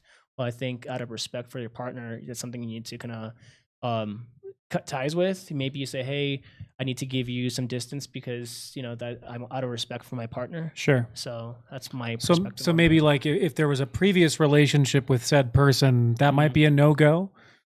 Yeah, like let's say I'm still friends with an ex, or Yeah. like that kind of situation, or what do you mean? Well, yeah, that's what I'm asking. So like, is it like maybe don't be friends with exes, but what about someone you've never had anything with? I would say, I mean, there's always gonna be pretty people everywhere, right? Yeah. So you can't be like, oh my god, I can't look anywhere because Well, I feel like that's like something pretty common with like Yeah. traditional conservatism. Like is like, you know, don't have friends of the opposite, or like same sex if you're interested in like same sex. Like Yeah. don't have any sort of female friends if you're like heterosexual. So does that seem too extreme to anybody? Yeah. Yes. Yeah. Yes. So okay. Yeah. So I was curious. I didn't know. I mean, So like for example, let's say a girl, it's hard because I feel like the guys are the ones that test the boundaries more. And unless, What do you mean by test the boundaries? So let's say I have a girlfriend Yeah. and she has a bunch of guy friends. Yeah. And what would that tell you? I guess, for example, would that say anything? Would that? what was the scenario again? Not Sorry. necessarily. I don't think that necessarily means anything. But I've always had more male girl with- friends yeah. Me than too. female friends. Which is fine, right? Yeah. But it's because they put the boundary, right? It's Oh, because sure, it's because yeah. the woman. What is going on? We've got ghost lights going on right Halloween now. was yesterday. Okay, but like okay? it looks okay, right? I think it still looks all right. Let's see it when it switches. Hold on. Yeah. We're watching the stream right now to make sure that like ghost lighting isn't freaking out. Did y'all Happy see Halloween. it? Yeah, we're good. We're good. It still Okay, looks good. it looks very fine. Happy Halloween. I was over. We're done with Halloween. Oh yeah, no, it's fine. It doesn't Yeah. look bad. All right, but cool. what is going on with our Sorry, lights? please continue. Sorry. So when a woman is a friend with a man, she puts the boundary that he's just a friend. Sure. If there's no mutual, if there is no mutual connection, let's say he likes her, she doesn't like him, then she's gonna be like, okay, no, sorry, we're just friends. Yeah. If he's Right. attracted to her, she's not to him. There's a boundary in place. Yeah. Sure. But if she doesn't put that boundary, if the guy likes her, he's gonna try. Sure. I Okay. completely agree. As a male, I understand it because I've seen my friends do it. I've done it. Everyone is gonna find beauty because it's just how human nature is. Yeah. You will find people attractive. People are attractive. The only way that I am young. Yes, I agree. But from what I've seen and experienced is, unless she tells you there's no chance, you are going to look for any time they argue, any time that there might be an Oh, opportunity interesting. for you to Okay. jump in and replace him. I've seen it. So it's a little intimidating to me to go, oh, you were in a situationship or a relationship with this person, or they were trying to actively pursue you. And although you said no, they're going to sit there. From what I've seen in my experience, I may be wrong. Not everyone's the same. They're going to look for the crack and they're going to try and get in there. And they're going to try and slide in the best they can from what I've seen. I am young, so I'm used to males in college Yeah, that right. are also at the same situation of, I have coworkers that I've literally word for word has said almost exactly what I did, that if there's an opportunity, I'm going to take it. So okay, so like we agree, like I think the panel generally agrees that it's okay to have like friends of like whatever we're looking to go after, same sex or hetero or whatever. But like boundaries need to be in place. Is that what I'm getting from most of the panel here? I think as a heterosexual male, I think to watch another heterosexual male stop, he needs to know there is no chance. Like there is nothing. Even if we break up, you don't have a chance, dude, or else he's not really. I mean, it depends on how he views women, in my opinion.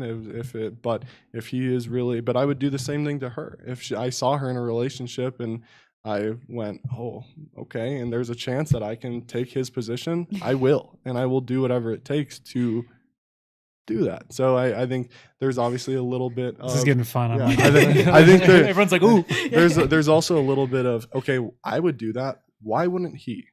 So I think that if he has already in the past expressed his interest in Right. a If there's future, a pre-existing, But- I am interested in being in a relationship with this girl. And I think there's that's- something to be said about that. I think that we'll get to you guys in a second. Yeah. Yeah. I feel like if my wife was friends with someone that had like expressed active interest in her, I think that would be like a no-go.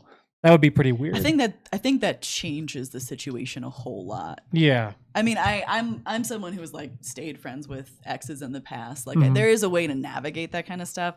I'm not sure if there's a way to navigate if you have a friend who has like actively expressed like I'm in love with you or I really like you. You're in a relationship. That friendship that doesn't feel like a friendship anymore. No, that feels like someone reaching for something. That feels because I then think you the can't, dynamic has changed at that point. You can't like, I feel like you can't show vulnerability to that person because they're going to take that as like an opportunity. You can't really invest in that relationship as much. So just to play devil's advocate here, Please do.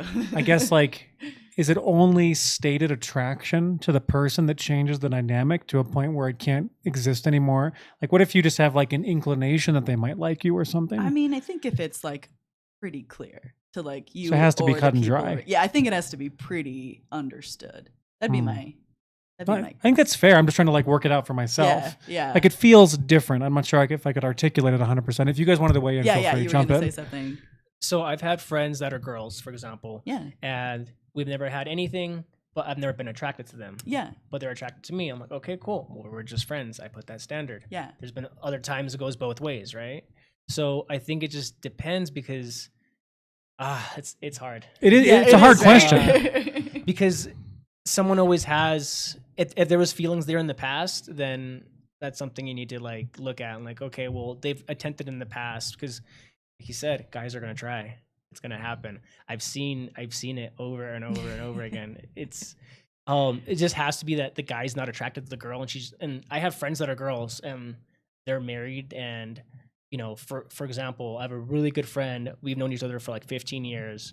Her mom and dad were like, "Oh, you need to marry my daughter. Yeah. We Like the love whole you." So the shebang. parents are getting involved. Yeah, and I'm like, no, like we're like brother and sister. Yeah. Like we've nothing, never kissed, never nothing. Yeah. And then her husband was like, "Bro, are you sure?" Like not feeling right. I'm like, dude, I don't like her. Yeah. Like straight up, no. But there has to be that hard line because if Yeah. he's like, oh, we kind of like if I kissed her or had sex with her in the past, that's a no go. That's like I got to go out the door. I gotta put that boundary in out of respect. Be like, she's married. I can't be friends with her like that. It's Okay. because of that standard. Because you've had that with her. You know. Sorry, I'm just thinking of like a funny situation. I'm like, I generally agree with everything that you said there, except like at my wedding, I actually like invited someone who like I used to have a relationship with, and you would think that that's really weird, but she was part of a Brazilian jiu-jitsu team, which is kind of funny. Yeah. But yeah, I guess I don't know if that makes it weird or not. I also had an ex-boyfriend at when I was married at my wedding. Yeah. I did clear it with my Wait, wife, yeah. Oh, yeah, my same, wife, same. yeah, to make sure. But see, out of respect, you cleared it with her. Just Oh, to yeah. make Oh, sure 100%. I would. Yeah. You know, It's all Yeah. about Yeah. communication, Yeah, right? yeah. So Huh.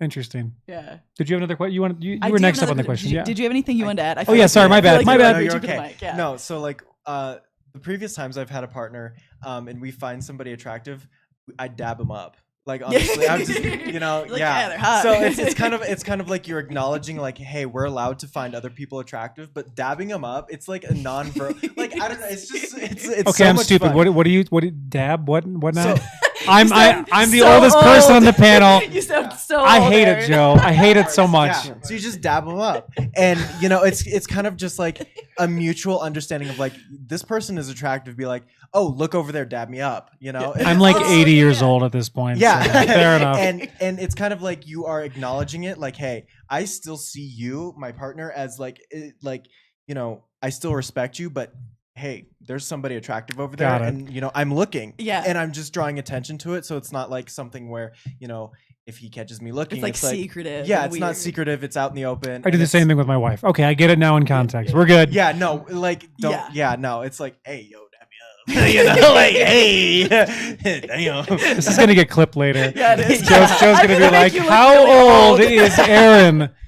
Yeah. But, Jeez. I love that actually because I'm 100% the same way. Like if like my partner's attracted to someone, I'm gonna be like, yeah, she's hot or whatever. Like real. I Yeah. want to know because chances are they're like attractive and beautiful people are beautiful. Yeah, it's like And I it's want to not look a- too. it's not a Beautiful threat. Yeah, people yeah. are beautiful. Beautiful people are I love beautiful. it. In a respectful way, though, right? Oh, absolutely in a respectful way. I think it's like for me, it's really important to have those doors open because I was in a long-term relationship where like you cannot find anyone attractive. You cannot think of another human being ever.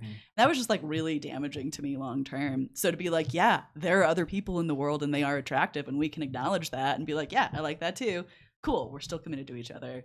I actually think that's really healthy communication, at least for me. I like that. So yes, I'm on the same boat. Agreed. Yeah. Just dab them up. That's all you Just gotta dab them up. I'm gonna start saying this all the time now, so that I'm part of the cool crew. You're gonna sound so cool. I know. And young and hip. Yeah. Just- Peachy keen. All right. What do you got? Yeah. So going back to, I think this was something you were saying. You were like, don't go to your friends. Like you don't go to certain friends anyways for relationship advice. I'm curious, where do all of you guys, if you're having relationship issues, do you go to, TikTok? Do you go to a therapist? Do you call your parents? Do you go to friends? Like where are Watch you the Turbo finding- Dude podcast. Yeah. No, I'm just kidding. Just kidding. Yeah, where do you go when you are looking for relationship advice? Well, I go to my mom and dad. They've been married. Yeah. They've been married longer than they've been single. Oh, cute. So yeah. I think they've been married for like 30 years. Nice. They're old. Yeah. But I go to them and it's kind of like whenever I ask them for like relationship advice, it's like a whole different like parent lore that I'm learning. It's like, Oh, interesting. you guys did long distance for like 7 or 8 weeks. Like, how was that? And she's like, well, the weekends were fun. And I'm like, okay, TMI. But like, it's kind of just like I go to my mom and dad, and it's like, well, when my mom put diesel in the lawnmower one time, she was absolutely destroyed. But my dad was like, it's just a lawnmower, and it's Yeah. like something where, you just like have this problem, and it's really not that big of a deal if you really look at it. Yeah. It's like, put it in context, it's not that big of a deal. And so just trying to go to my mom and dad for that, who've been married forever and ever, it's like, just put it in context. You get through these problems, and my mom and dad have been really helpful in my relationships, and it's just Yeah. like, yo, how'd you get around this situation? They're like, just talk to them. And honestly, that's the answer. Like, yeah, just so talk often, to them. isn't it? Yeah, just talk to them. It might be difficult, but it's easier to just get it out there than holding it in, holding a grudge. Yeah. But I also go to my therapist. If I don't Yeah. want to go to my mom and dad, if it's something way too personal, I'm like, Yeah. hey, so how do I get around this situation? And my therapist is pretty good about that. So Cool. yeah. Okay. So that makes sense. Yep. Parents and therapy. Yeah, I mean, going to someone that has a real successful relationship, I think that's the biggest thing. And then I have one friend I literally talked to about it. He's married, so Yeah. he'll call me on my bullshit. I think I can cuss a little bit now. You can. Yeah, You're good yeah. to go. Drop the So F he's bombs. like- Feel free. So if I'm on one, he'll be like, "Dude, you're being too much." I'm like, okay, cool, my bad. That's on me. But I think that having someone that has both perspectives, so for sure. I don't go to anyone. No, nobody. I have trust issues. I don't trust anyone. So Got it. he says something that I actually 100% agree. It's like nobody knows your relationship more than you and your partner do. So I feel like if we had an issue, I don't want people to know my problems, first of all. Mm. And second of all, they would never find a solution for us because they don't know us. They don't know our relationship. We don't know how we work together. So the only person that is going to find a solution is either me or you, the people in the relationship. So if I had a problem, I talk to him, and he's super good at helping me. He's helping me a lot currently. So I don't talk to people about my problems, about my Got it. relationship. Nobody knows about my relationships problems. We Right, really don't yeah. argue that much, so it's not that big of a deal. But still, I don't trust people. I might disagree with you guys on that particular point. I generally think that, like, for me, this is just for me, Yeah. I think that one of the best ways that we can get a better idea of whether there's issues in our own relationships is by talking to a multitude of people. Like for me, that's like my parents, it's my brother, it's a number of like my really close friends. I think that like kind of like the way that you would like find out if like news is legitimate by looking at it online.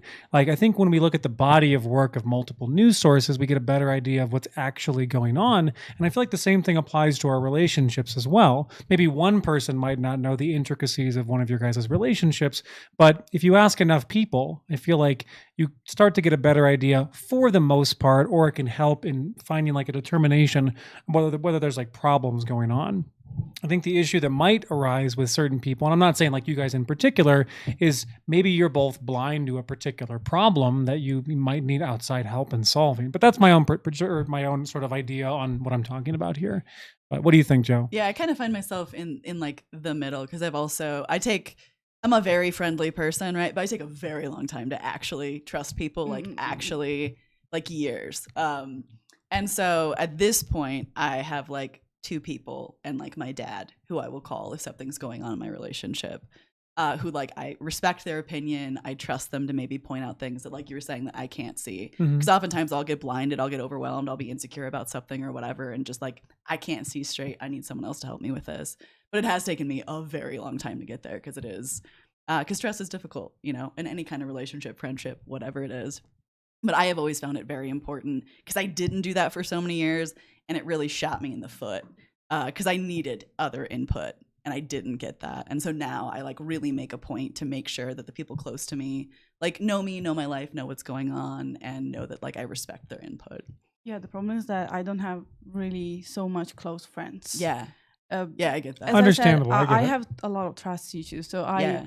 I'm always scared that if I make a friend, they're gonna betray me in the future. I have to work on this because it's not hard, healthy. right? It's but really hard. I've been betrayed a lot of times. Friends talking. Yeah. So that's why I'm super scared of open up with a friend. Yeah. I have a best friend in Italy, but he doesn't know anything about me and him. Yeah. I just don't feel comfortable talking about my problems to other people.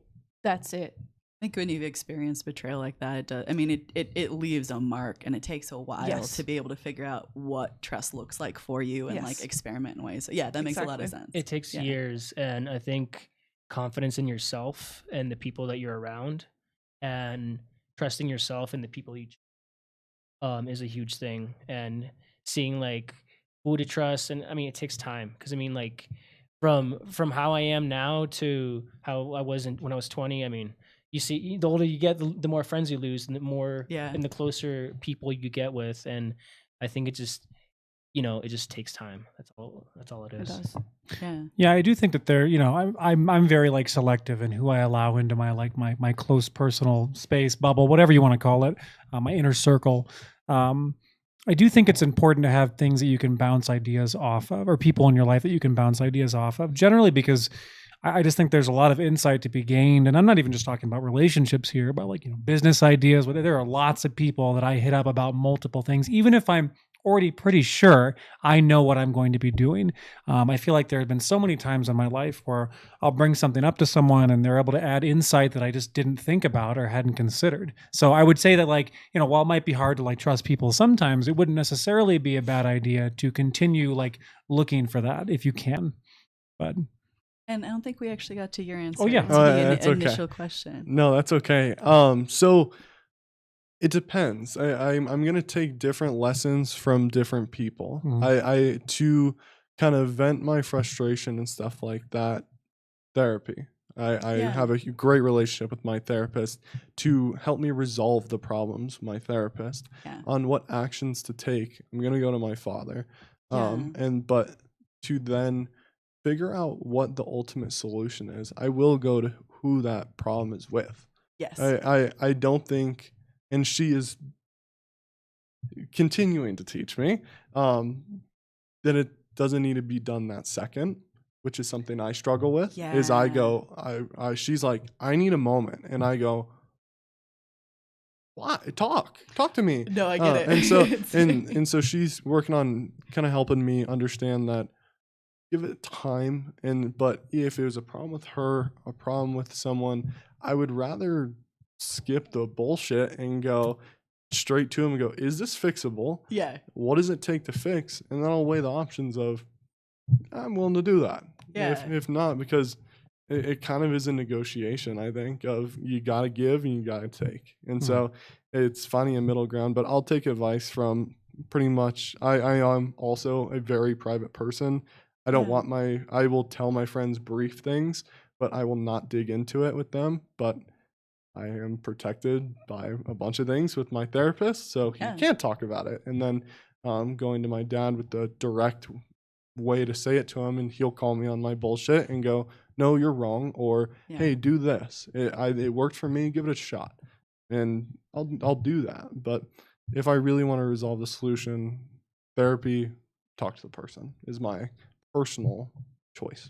I think what you said was interesting about resolving conflict, because so often I feel like people in relationships, and one person is the person who's like, let's talk about this right now. And I'm guilty of that sometimes. And then generally it seems like so often we're paired with people who are like, I'm gonna need a second to like digest this, like think it through, make sure I can come with a rational head, and like navigating that, like those are two very different needs. Because I used to always be the person who was like, give me 10 minutes to like breathe, like give me a second, or like I'm gonna go for a drive, I'm gonna go for a walk, we're gonna return to this, like I'm gonna come back. And I've been in relationships with people before who were like, like we have to talk about this right now. And so I think learning to navigate that as a couple, and like you can meet both needs and like take 10 minutes and then immediately come back or whatever it is. I think it's interesting how so often people end up with people who are the opposite on that. Yeah, it's super common. We are the opposite. Yeah, it is the complete opposite. And I mean, like she said a few times, we very infrequently argue. Yeah. But in the event that we do, it's still, I need to learn still. I mean,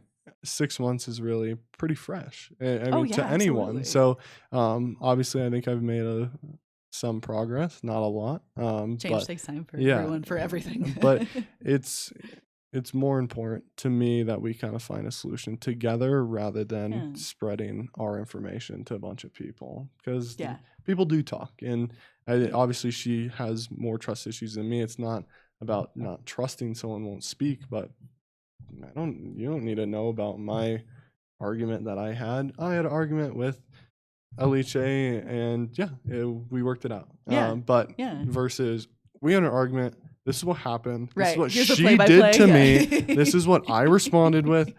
No one needs to know that information. That's what I don't like. Okay, got it. Yeah, that's part not, of information to other people. Yeah. Okay, got it. I think something that really has a direct correlation with their relationships is our past traumas. A lot of stuff that we go through as children, a lot of stuff that's unresolved, right? So we have to work on ourselves first, be happy with ourselves, love yourself, go through why you feel a certain way. Why do you feel the need to fix something right away versus being like, hey, you need your time. That's fine. Take your time, process it, and come back to me when you're ready.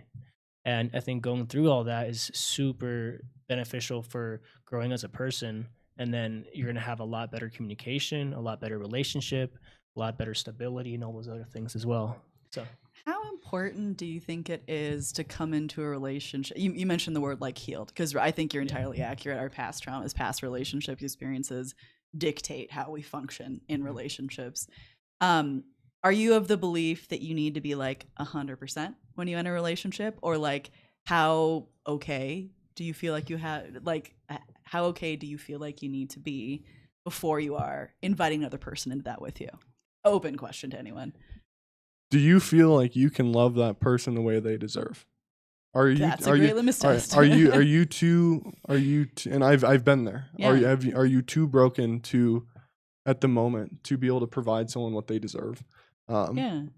If not, I don't think so. But different for everyone. But I think if you can't give someone what they deserve, you shouldn't be just giving them 80%. You should give them what they deserve. And if you can't do that, I think you, as much as it sucks to be single, like he said, he wants someone to be there. Yeah.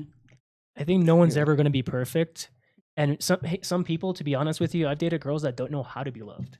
That you give them love and they're like, it's so foreign to them that they don't know how to express it or how to even accept it. So For sure. as long as that person's willing to be better, and the way you want to love someone, it might be different the way they want to be loved. So Yes. having that communication is also super important. But as long as they're willing to get better and they don't close themselves off and they're willing to talk through it and be like, hey, this is where I lack. I need your help with this. I need your support on this, and slowly work through it. And sometimes you guys might need time off and be like, hey, it's okay. Work on yourself and let me know when you're back. If it works, it works. If it doesn't, it's fine. Yeah, I think building together, Yeah. especially if, like someone said, no one will ever be perfect, but if you are able to have that connection and build together, especially each other up, I think it's a huge benefit. I actually wouldn't say build together, because someone needs to be happy with themselves and build by themselves, and then come to you, come into the relation happy with themselves. If you build together, if you break up, they break down, right? Mhm. So each person needs to build themselves just as equally, come together, and then be like, I love you, I care for you, I'm in this relationship, but this relationship doesn't identify me as a whole.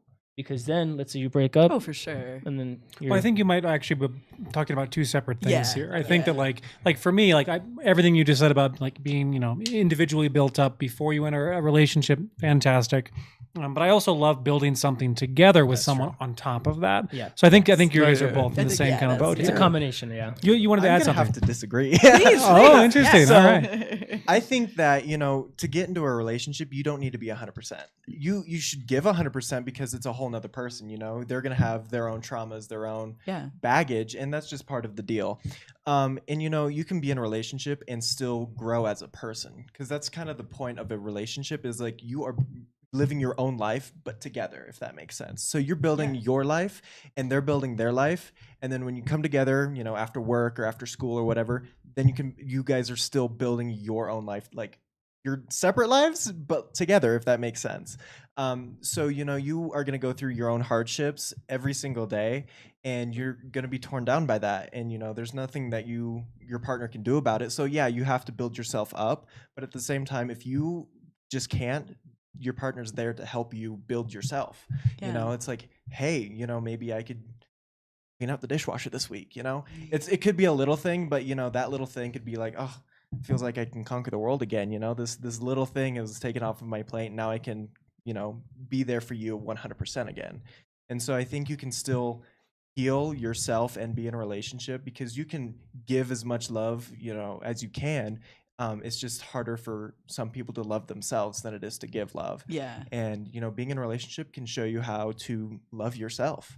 And, it's like, I'm showing this person this much love. Why can't I show myself this much love? And, it's like you can build yourself while building up another person. So. I love the way you worded that. Yeah. Yeah, that was great. Yeah, That was I saw great. some of those quotes Snaps on for Pinterest, that. so I can't take full credit, but yeah. Yeah, and I think that's a really good point too, because there's always healing that's going to take place. Like if you've lived life, which we all have, like you've had experiences, we all have scars. I think it's like important to take full responsibility for your own and like work and heal through those. But I really like that the answer that you had of like, can I give this person like what they deserve? Like, am I put together enough and like taking care of my shit enough that like I can show up in that way, like as a starting point? That makes a lot of sense to me. I like that. Yeah, because it doesn't mean you have to be at 100%, No. 80, 60. Or that they have to be. Yeah, you know? Yeah. but are you in a position where you can provide that for someone? Yeah. I think is very important. Yeah, where you have the extra capacity. I talk about my situation, because Yeah. when for me, he is 100%. Like Yeah. he talks to the therapist. He have done a lot of like self Introspection. work. Yeah. Yes, a lot. I didn't. So I Yeah. met him and I was like at 13% probably. Yeah. I was a mess, like awful. Yeah. And then I met him, and he is teaching me a lot. Like he is actually healing me from my past traumas, and that there's a lot. I recognize that now, that there's a lot that I Yeah. didn't know that those were traumas. Yeah. So yeah, you don't have to be perfect. Like, you don't have to actually know yourself 100%. Like, being with him made me realize that I have a lot of more that I can offer that I didn't know I could. And also that I have a lot of flaws. Yeah. That it's okay to have. Like, we're all different.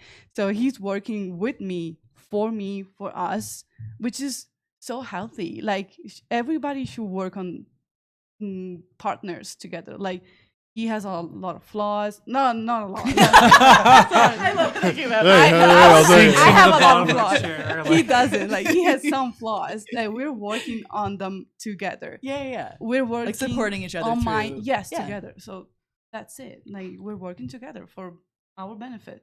I think like while some people might have disagreed a little bit here, I think most of us here actually have like a lot of common ground with what we're saying. We're just saying it in slightly different I ways. think that's kind of true. Yeah. I got another question. Okay, if I jump onto Yes, one, please. Okay, so I got a fun one for you. I'll be right back. I'm curious what all of you think about the number of sexual partners someone has, and does that mean something to you? And like, I'll give you an example. Like, if you're out there like talking with someone that has like I hate to use the word body count, but like number of sexual partners at 100, what does that mean to you? Is it an automatic negative?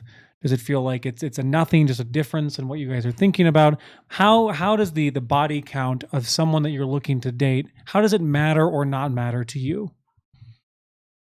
Shows me that they had a really fun time at one point in their life. No, I'm kidding. I think that that's something that is obviously on a personal matter. The way that I was raised is, Christianity, save yourself until marriage kind of a thing. And, I stood by that for a very long time until I realized, I might not have the ability to get married. So then that was like an actual consideration of, do I wait and risk it, or do I go for it? And I waited a really, really long time. And then it's becoming less and less of a problem, I suppose, because it's like, how can I expect somebody else to save themselves when I haven't? Or, it's kind of just, I suppose, on your own personal ways that you were raised, I suppose. Real quick, and we'll get to the rest of the panel here in a moment. Would it be hypocritical if somebody who had been with 100 people wanted to be with or expected their partner to be like a virgin or like have one sexual partner? Would that be hypocritical? I'd say, yeah, why not? I mean, if you've been with 100 people and you want a virgin, I mean, you guys have a totally different perspective on sex, on your ability to connect with someone's going to be totally different, right? Mhm. So their connection versus yours, your experiences and stuff like that. I mean, I would say you want someone that's close to you. If I'm going to get a lot of beef for this, but yeah, long story short, I think how many sexual partners does show you a lot about the person. I don't think that's a necessarily. Well, I'll reserve my opinion here until the end, but I'm curious what you guys think as well. I mean, I never met someone who had like a body count of 100. How is it possible? No. All right, welcome to America. It's very possible. I'll say that. Oh yes. Is that common? Yes. It's not I common. wouldn't say it's common, but But it's it's very not unheard possible. of by any Right. I know people with 2 or 3. Yeah. So. Yeah. I'm in this. I understand. Yeah. Anyway, keep. What do you have think? basically the same body count. So, but still, like I mean, as I said, I never met someone who has 100, so I don't know how. I would not know how to react. Like, so yes and no. I mean, if it's 100 or more or like 99, it's too. Like, what are you doing? I don't agree with you hooking up with a lot of people. Like, I don't see your mentality as something that would be okay. Matching with you. For me, yeah. Out of curiosity, like why? Why do you disagree with? I missed the first part of the conversation. Because but it's why do you either disagree you're with using that? a lot of people, or like you just don't have feelings and you don't want to commit, and this is not something that I like. Like, not for me, for my partner. Oh, sure. Yeah. So I don't like your mentality. Like, if For you personally. For me, yeah. Would of you course. judge someone that you like were not looking to be with romantically that had like been And with 100 people? Not judge. No, it's not Got it. judging. It's just you're not. In line with you. Yes. I'd like to add something to that. So, Feel free. Yeah. I was not necessarily talking to somebody, but I was friends with somebody who I suppose was a sex worker, and he had a body count like few thousand plus. Mhm. Oh yeah. And he was trying to make ends meet. And it wasn't necessarily, I wouldn't judge him for that at all, but it was difficult because it's difficult for him to be emotionally connected to somebody through that. And that's, how I get closer to somebody else. So that would be kind of where the disconnect is like, I'd want it to be something special. And if you have a body count that's super, super high, then I don't feel like it's something that's special to you. And that, I'm giving myself up to you, so then it's special for both of us. But if it's like something that you're so used to and have such a strong relationship with, I suppose, then it doesn't feel special or worth it, I suppose, to give myself to you that way. Can you reiterate? You were saying you thought you get a lot of beef for what perspective again? I want to make sure I understand it right. Like, if the woman, let's say I'm dating a girl and she's telling me she has been with 100 guys, Mhm. it would be straight up deal breaker. Sorry, have a good day, bye. There's the door. Got it. No ifs, ands, or buts. It's just one. It's a value, different values, different standards. Because here's the thing: for women, they have the ability to get sex, right? Mhm. So a man goes up to her. If she's not choosing properly, I'm definitely thinking, what other bad choices have you made? What choices are you making in the future? Are the choices that you've made then, is that going to be a correlation between, and is that going to persist and move forward with other choices you've had? Stuff like that. So it goes down to that. So do you feel like the choice to have multiple sexual partners is a bad choice beyond What do you mean? a certain number? Because you're like, if that's the choices like she's making with men, like what other choices is she gonna make? Yeah. So is it like sorry. Sorry. No, maybe you're totally good. is the question, like, is it universally bad to have Yeah. a body count of, like, let's say 100, Mhm. or is it Yeah. more of like a pairing individualistic thing, where like it might be bad for you because of how you value sex? Well, I think she's going to get numb to sex. It's not going to mean as much to her. And then women, I would say, in general, are more emotional, Mhm. and it takes away that emotionality from that. So it numbs her to it, maybe, I would say. What if it didn't? Because I don't think that's universal for everybody. Maybe I think not. that's probably. I think that's the case for maybe a lot of people. I would say in But general. sex can be If- different things for different people. So let's say, that's a good point. I get it. Yeah. There's always going to be the outsider. But I mean, like, Yeah. let's say in general, if sex is going to be very emotional and it's going to be very connecting to, let's say 70-80% of women or whatever, and there's always that 20% 30% that they're like, I would disagree with that. Sure. Would yeah. you say that's correct, or would I've you, n- I I've- don't know. We can Your go off opinion. that. Yeah. No. I mean. Yeah. Everyone has their Yeah. preference. Yeah. Everyone looks at it differently. I But think. me personally, it's like, yeah, she probably has. It's harder for her to connect, and does she value herself? Talking about like And- pair bonding. Yeah. Explain that a little bit. Oh, no, like you're saying, like connect. Like you're saying, like the more that like a woman would have sex with like a number of people, it would be less likely for them to be able to like pair bond with someone in like an emotional or like connective way, right? Yeah, for Got it. sure. And then as well as, why did 100 of those guys not want to be with her? Another thing. Did she want to be with them, like in a Maybe. relationship? Or is she just I'm just having asking casual questions. I'm sex? like- I don't know. Well, Yeah. is there a problem with casual sex, like universally? Is there an issue? Like I can see why someone might have an issue with casual sex in terms of how it relate to their like interpersonal value of sex. Yeah. But like is like promiscuity and casual sex like a general bad thing? Does it have to be a bad thing? Me personally, I'm more traditional, I would say. I would say yeah, because you can only push a button so much until it's like you're just pushing it to push it. But sex isn't a button. Yeah, but you know what I mean. I know. I absolutely know what you mean. But I think I probably disagree with you on that. That's fine. Yeah. I think we look at that differently.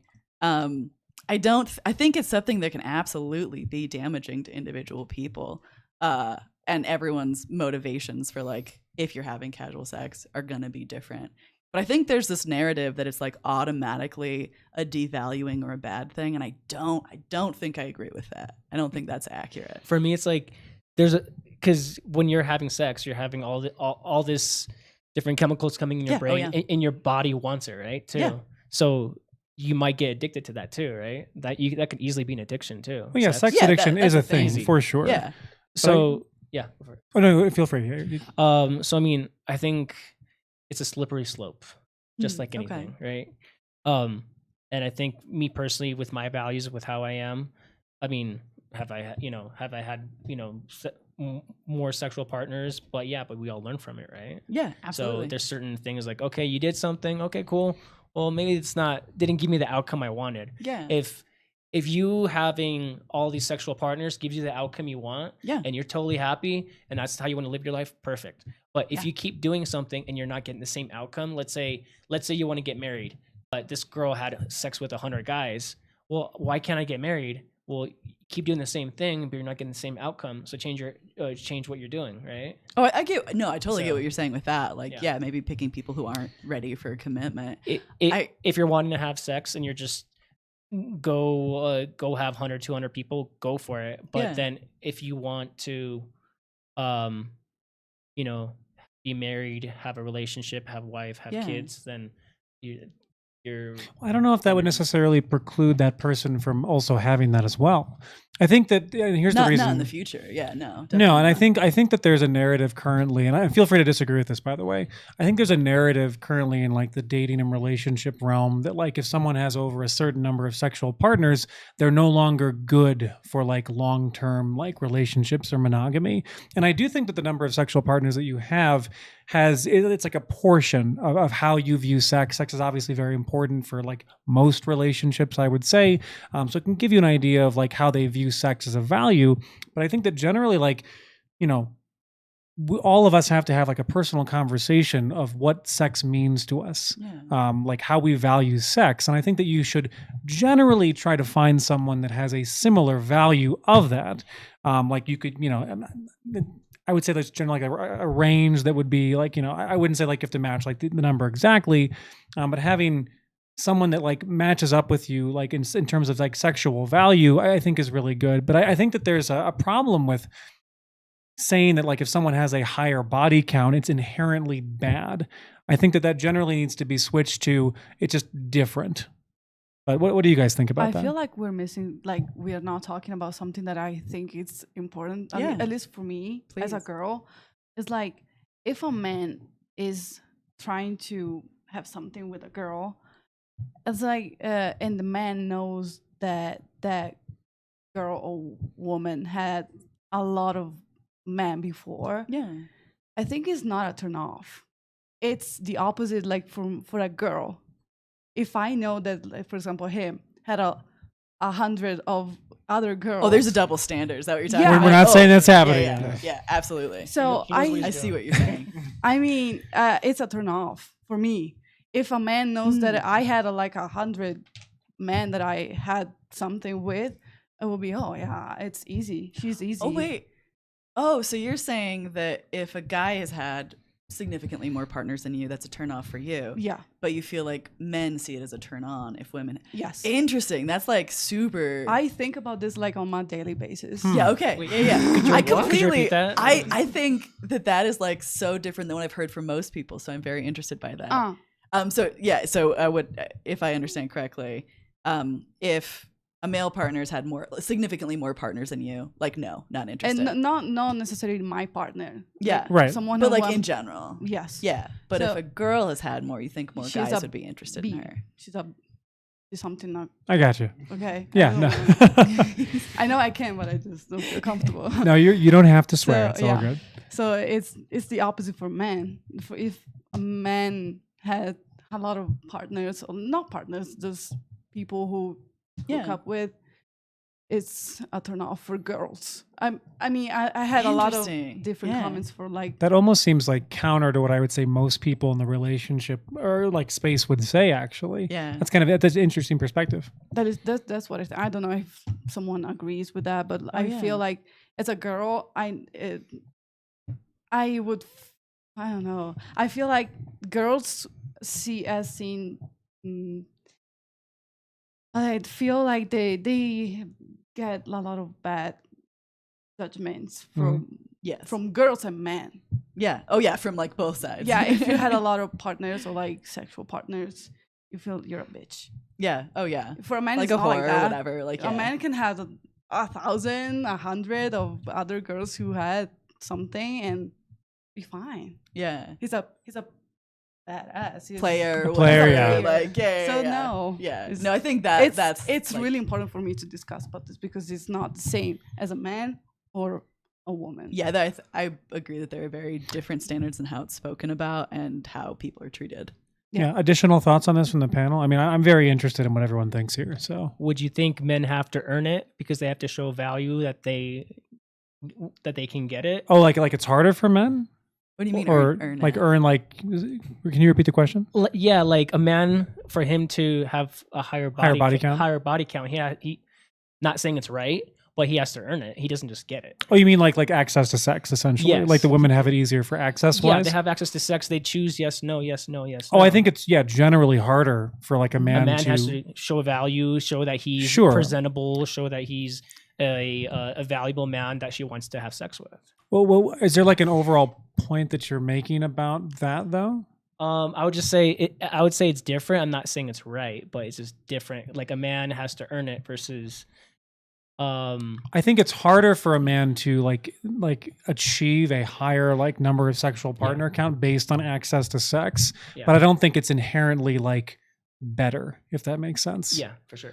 Like I don't look at someone like I wouldn't look at a guy with like a 300 body count and be like, well, you're obviously like a real badass. Like Yeah, that no. never comes into my mind as like, and I definitely wouldn't like associate that with like higher or lower value for a man or a woman. No, yeah. I just look at it as like you're valuing sex differently and your ability to achieve it is like interesting. But I wouldn't say it's like necessarily good or bad in That's any what way. I'm saying is the value is different. It's not, like you said, it's not good or bad, but it's just Yeah. different. Well, that's kind of that's my entire point about this entire like thing for me is like I feel like the red pill space in particular likes to shame women in particular for like having a higher body count number is like, well, you're obviously screwing your life up. Like you'll no longer be able to like catch a good man. And I don't think that that's entirely correct. I think that most of the time when women respond to this that have a higher body count, they're not interested with someone that would be judging them in that way anyway. Yeah. So I don't know why it's even a particular issue. I just think it's like they want to bash on women in that particular way.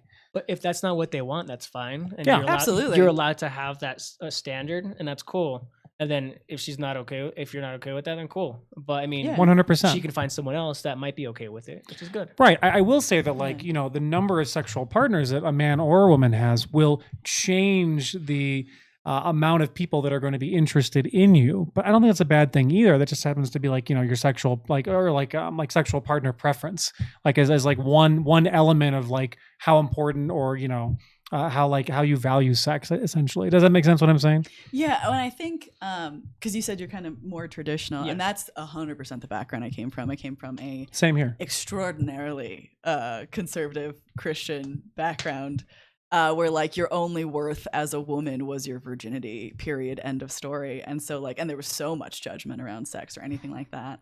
And so kind of coming out of that and like looking at how we view women and men, who have different body counts. And I hate that term so much. I but know. it's I'm like- just using it it's because it's like, shorter the than term, number of sexual partner Yeah, number or whatever. exactly. But 100%. Yeah. And like for me, deconstructing that, like, yeah, that literally has no effect on someone like as a human being, who they are, their value as a human, their worth in society. It just indicates like a different value on sex, Sure. or different life experiences, or a variety of things. But it doesn't say anything about their value as a person. I think that's the thing, that like there's so much judgment around it. Well, I which think is that tends to be like gross to me. Yeah, that tends to be like the sort of the red pill movement is like they'll bring women on with higher like sexual partner number counts.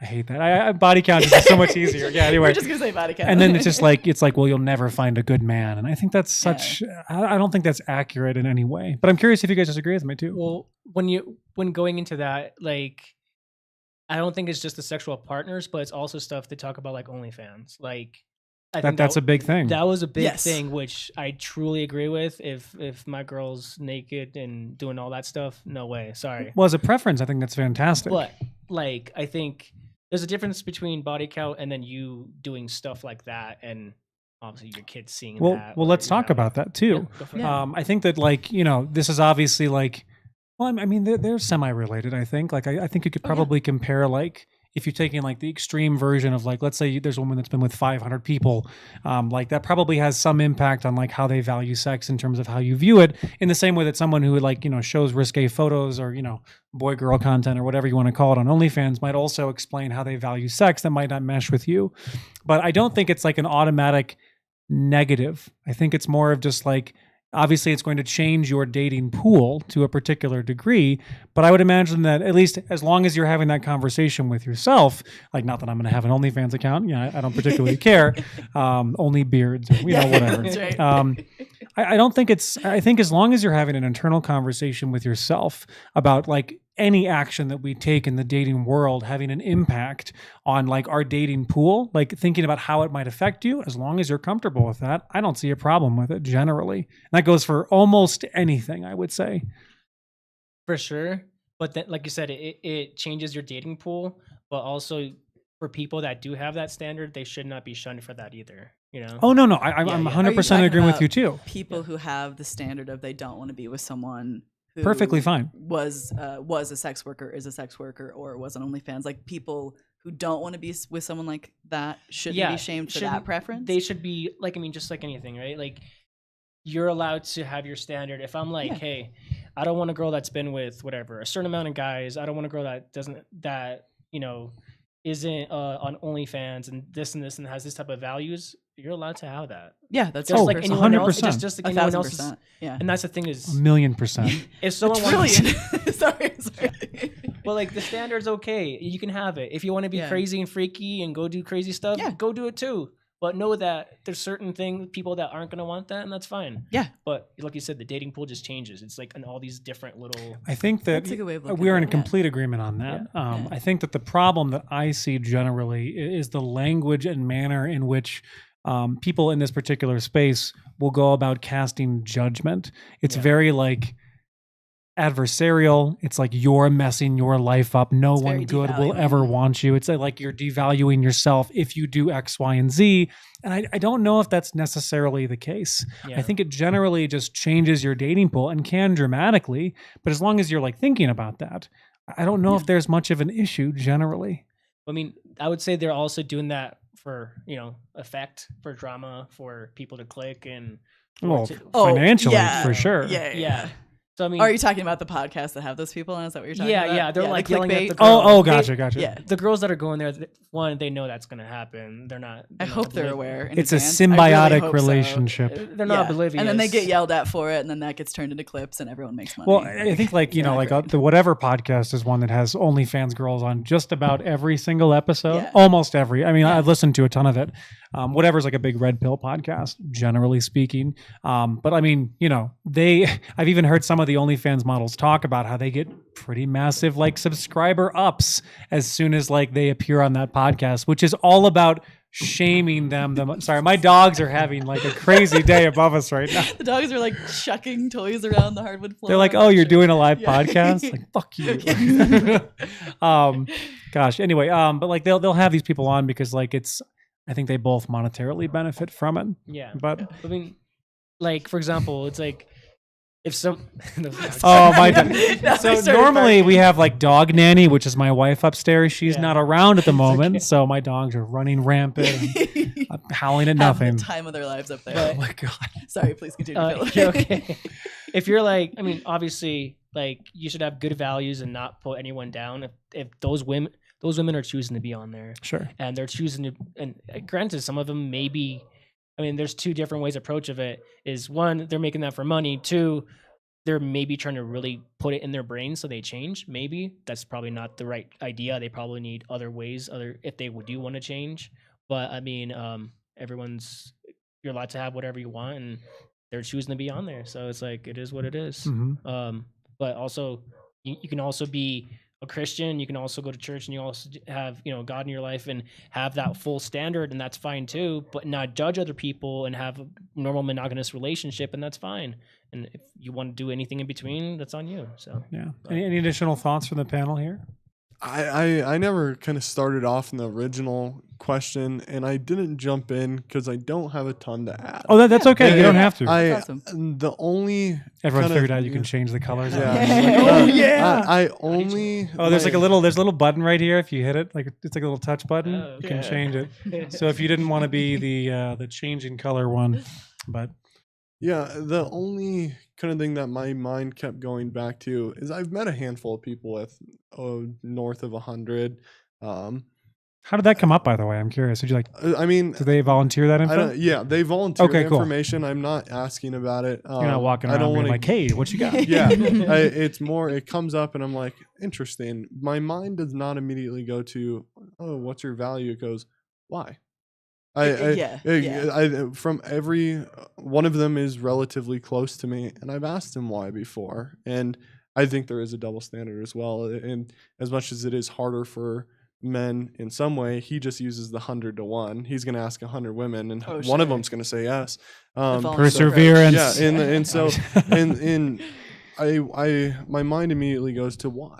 Like, is there a reason why? And every time I talk to them, and they are willing to talk to me about it, they're trying to fill something, and not in the way that No, I get yeah, you. they're trying to fill a hole that they are lacking. Yeah, sorry. No, Yeah, you're I'm good, sorry. man. They're trying to fix a situation or get a temporary happiness Yeah. or feel something beneficial other than physical pleasure from the people I've talked to that have been in that situation. There's something deeper than, oh yeah, I have 100 opportunities, I'm gonna do it. Yeah. They're trying to help distract themselves or Sure. overcome something else. But I think it does change your dating pool, and if you view that as yourself of getting into a pool of people that could be hypocritical, but like if you do have 100 like sexual partners and then you are, I want a virgin, I think it's pretty hypocritical, and I don't think Yeah. you've removed yourself from that access 99% of the time. But my mind immediately went to, there's normally, from what I've seen, there's a reason why. It's not just there. Yeah, I'm with you for that. I think that generally, like if I had a preference, like let's say I have a body count of 1,000, but I really want to be with a virgin. Preference-wise, I have no problem with someone wanting that as a preference. Is I it would ask massively why. hypocritical? I would It- super ask Oh why. yeah. Is it massively hypocritical in my opinion? Yeah. But anyway, anything additional from anybody else? would you say someone that has 100, 200, you think that's always they're filling a gap in their life, they're filling, it's a coping for something else, or do you think some people just love having sex all the time and that's I what don't they know. do? I think it I'm can not be actually either. sure. I think Yeah. that I think for a lot of people, I would say like the mass majority of people, sex means something very important. Of course. I mean, like we can even look at like studies, like most, I think the GSS study Yeah. in 21 and 22 both had like the mass majority of sex that was occurring was between committed relationships. It was like 85%. Like one partner a year. Yeah, one partner a year in a committed relationship. The mass majority of people, I think, value sex in that way, where they're they believe they're sharing it with someone special. But there's a number of people that don't fit that, and I would say that's okay and not something to be judged harshly. I think that like if you're looking for like sex as like a a more casual thing, as long as you're having an internal discussion with yourself to find out whether that's like good or bad for you, Yeah. I don't see a problem with it. If you want to have casual sex every day, as long as you're being like safe physically, I don't have a problem with that whatsoever.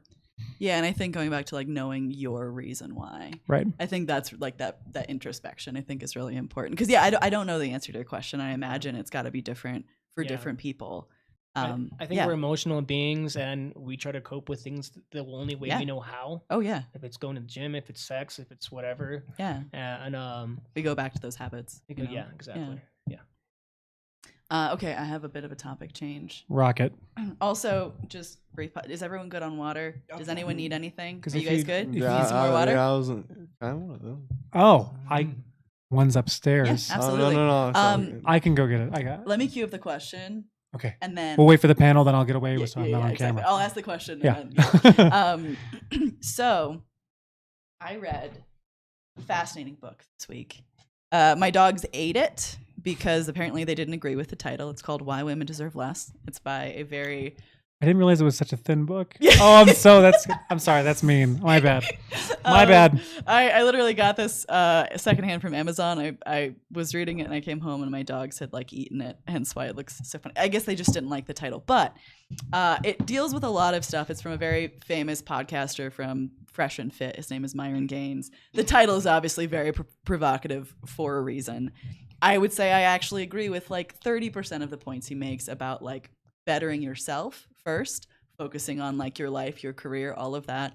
Then there's also a lot of judgment and hatred that's woven into everything. But the question I want to ask from this specifically was, do you think that men are discriminated against in American society for anything in particular? Take it any way you want to go with it. That's what I was wondering about.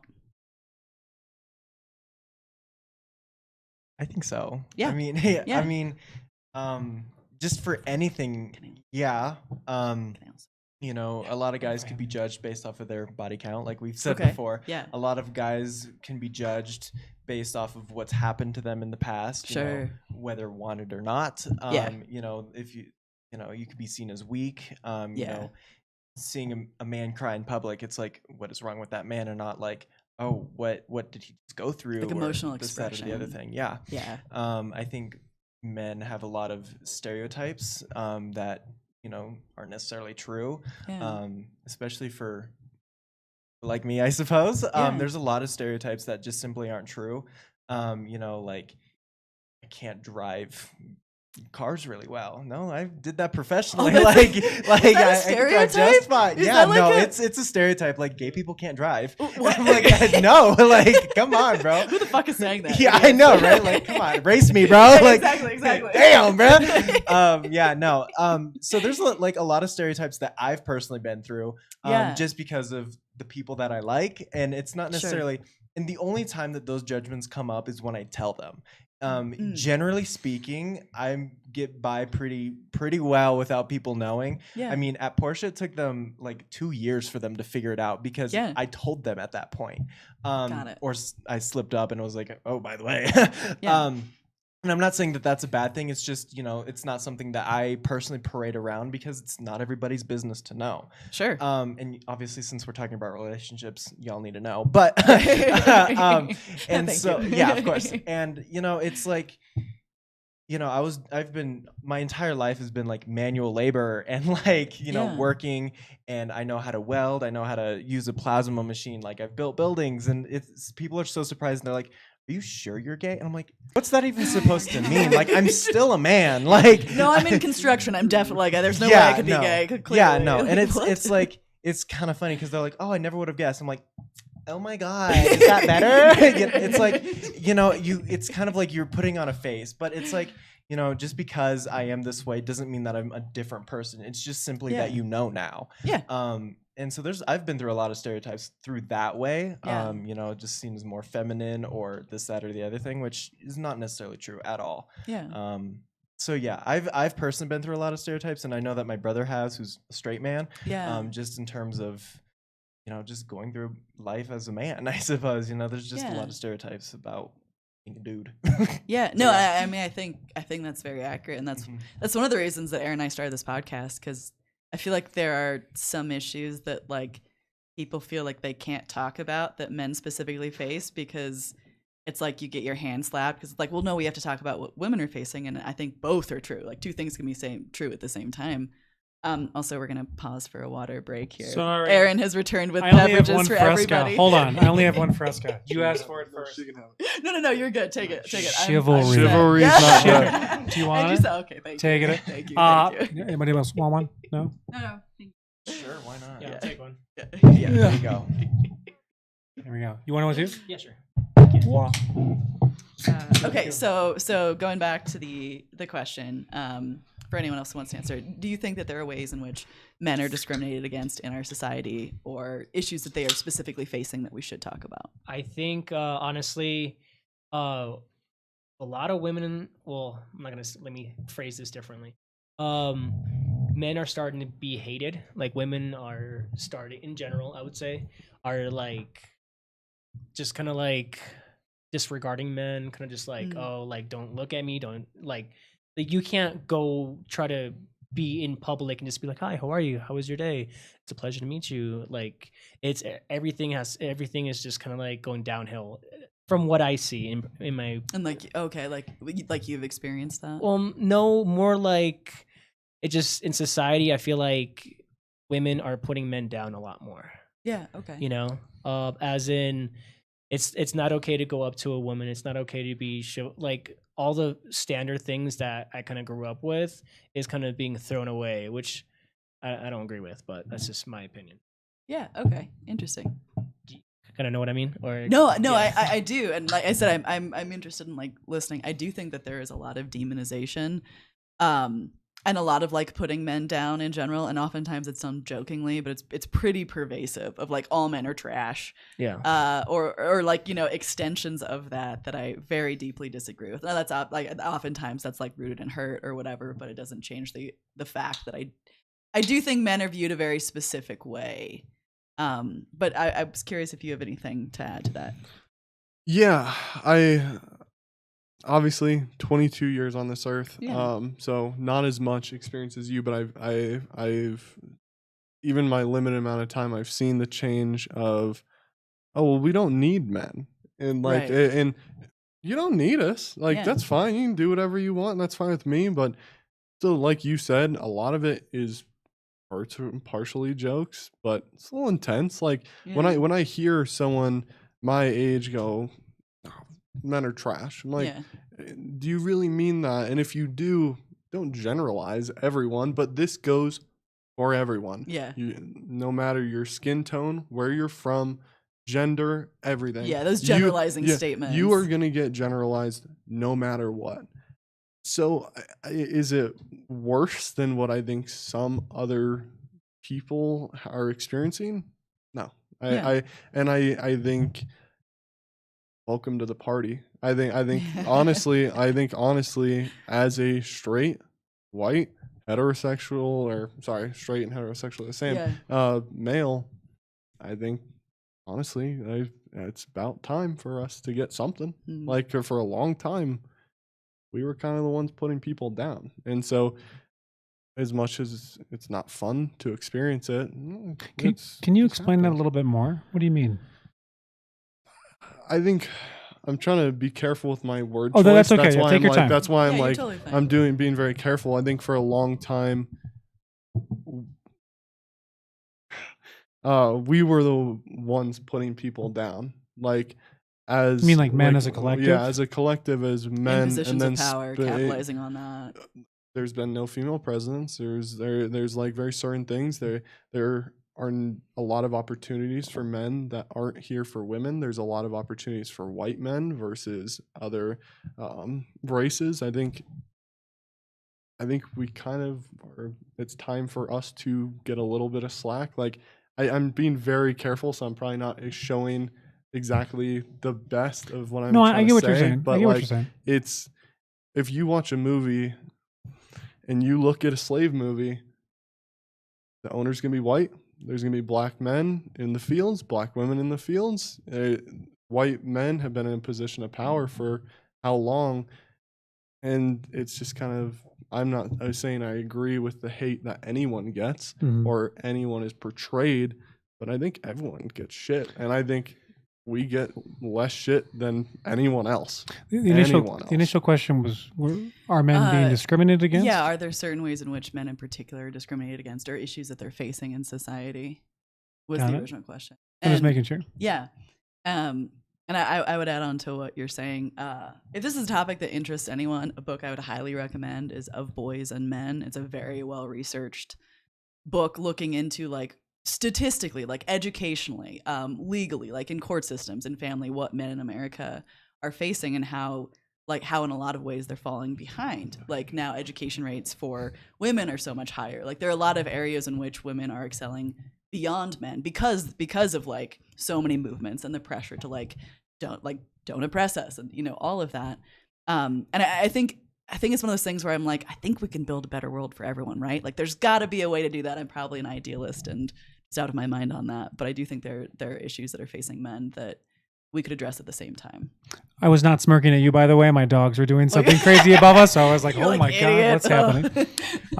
What do you think, Aaron? Well, I think that like the pendulum of the relationship between men and women Yeah. has changed a lot, and I think that when it swings to one side, it does so rather violently to the point where, you know, I think that like we're going to probably talk about no fault divorce here in a little bit, I'm sure. But you know, when no fault divorce became a thing in the 1970s, you saw women like looking for financial freedom to a certain degree, and then like having a newfound independence away from what was a financial structure with men, where like, you know, men were the breadwinners, women were, you know, the homemakers, and that was generally the dynamic between both of them. And when that changed after no fault divorce, and among other things as well, I don't think that like men knew quite how to respond to that for a long period of time up until today.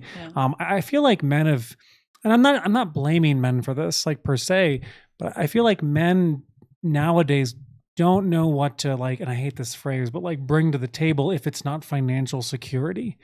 And that's a very interesting thing for me. But I think when we're talking about like discrimination, I think that like when women gain financial independence from like traditional relationship structures with men, they did so in a way that like can be like really unfun for men to have to deal with sometimes, where we get that like, I don't need a man, like, you know, I can do everything myself. Yeah. And it's a complete rejection of like any relationship there. And I feel like it just swings violently back and forth, and like the middle ground is where we need to be, instead of like, you know, mass generalizations of like men and women, you know, as a whole. Yeah. But You But worded it way better than me. Yeah, the Sorry. pendulum thing. Sorry, yeah, yeah. that was great. Well, I think it's a complicated issue. I think that like, if there was one thing that I could say to like men and women in terms of like discussing these things, is to have a little bit of class in doing so, and try to be kind to everyone that you're talking to, because I think that like when we approach it from an adversarial viewpoint where like one side is the enemy, I think it just breeds contempt and disdain and just unhappiness for both men and women. I don't think that like that's going to serve anyone well moving forward. But I'm curious if anyone has any thoughts on that. I do have a thought on that. So Yeah. actually, currently, I'm interested in going to medical school. Awesome. And the hardest part about that currently is I'm a white man. Mhm.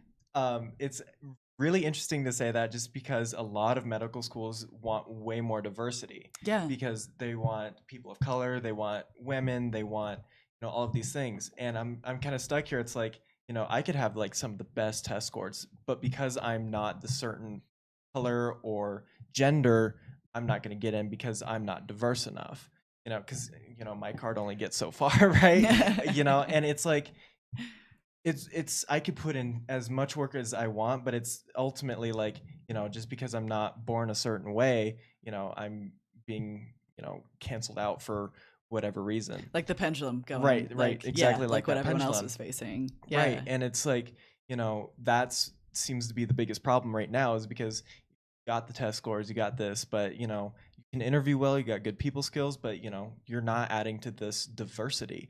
And so because I'm a white man, Yeah. I would get rejected for that. And that's becoming such a big problem in medical school acceptance. There's a lot wrong with the medical field. Just throwing that out there. There's a lot The going medical on. field? Oh, yeah, there sure yeah. is. Oh, yeah. We could have a whole podcast about that. We could. But anyways, it's getting to be such a problem where that is a genuine concern of me not being able to get into the school that I want to, or, you know, interact with the people that I need to interact with to get to that point to be into a medical school, is because I'm a white man.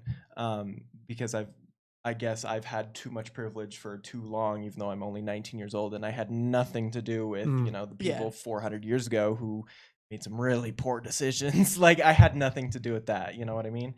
It's kind of just, I'm dealing with that at the moment of like, how can I get around this? I want to jump in with a comment from Tank Taco Sauce, who's back, and he's the reason why I have the Here for the Beard thing for my other channel.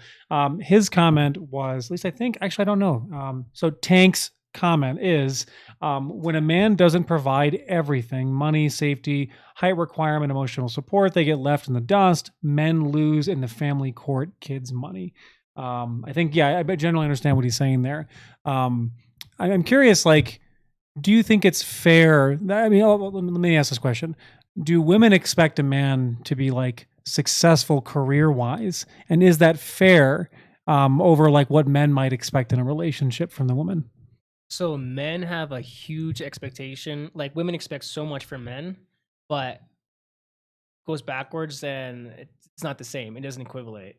You're like a man that makes 6 figures, he's 6 foot, he's got a great car, he's got 2-3 houses, whatever, he's doing well. And what does the girl have to offer other than body and a good personality? Like what else is there? Like thing is, I feel like guys are we're very simple. We don't ask for a lot, but then women ask for over the top. And even when they have all that, they're still not happy because they have this huge expectation in their mind. Is that something you've personally experienced? I've seen it over and over and over with many friends I've had. But yeah, like you said, granted, it's more of a tangent than anything.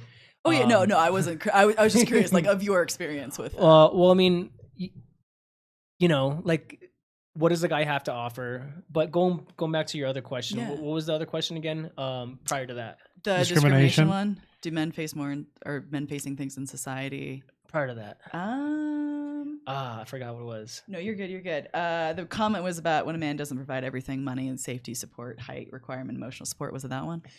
No, it's okay. What was it? It's okay if you remember it later. I was gonna. Another thing I was gonna say is, with a male and female relationship, gas. Since we're on car topic, or car and gas work together. A car can't work without gas. Gas has no meaning without a car. It goes both ways. You guys, we need each other. Oh, like, sure. Like in relationships. In a relationship, like a guy can't do everything. Girl can't do everything. No. We literally need to depend on each other, be there for each other, love each other, support each other. It's like you said, there's all this hate, and I'm kind of going backwards, but you're fine. I just wanted to say that it's like there's way too much hate and everything that. Well, I mean, so let's leave it at that. Yeah, I think it is very adversarial is the word that you use, specifically with like heterosexual relationships right now. I feel like the conversations happening around those and like what we see occurring is very combative. Very. Yeah, and I'm it doesn't have to be. No, it doesn't. I think it sells on YouTube. Yes, I think it does too. But, maybe we should try it. I'm just kidding. Yeah, I'm curious. This is sort of an offshoot of what one of our comments said was, do you care about your partner? And this goes for everybody at the table. Do you care about like what kind of career they have? Are you looking for someone that like is success in a career important to you? Are they happy?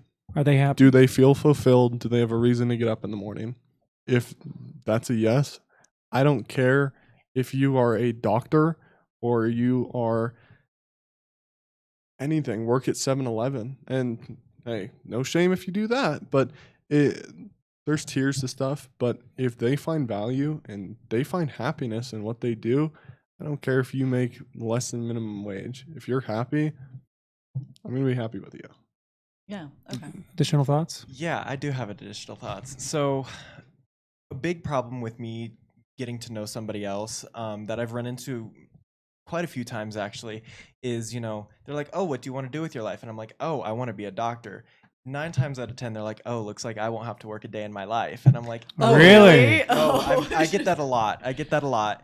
And I'm like, you are way more than capable of making your own damn money. Like don't be so reliant on me, And then they're like, well, would you want somebody who works? I'm like, well, yeah, I don't want to feel like you're leeching off of me and the success that I've built for my life. You need to live your own damn life. Please don't just leech from my successes because you didn't do that for yourself. And I'm sorry, but I'm not going to be with somebody who can't make their own life. I'd part of being like a whole person on their own. Right. Yeah. And, I would love to share my successes with somebody as long as they're also successful in their own careers and are happy with what they do.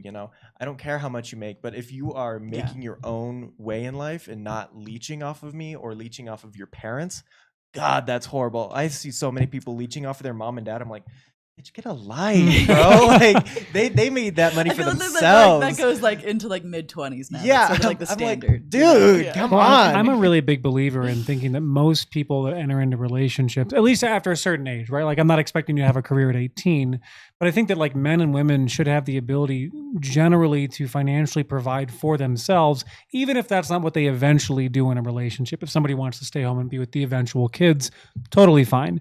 But I think that like a lot of relationships can suffer from issues where if like the man or the woman or whatever the relationship makeup happens to be is completely financially reliant on the other partner, I think that can lead some into potentially some big problems because they feel like they can't leave the relationship because they're going to get cut off financially.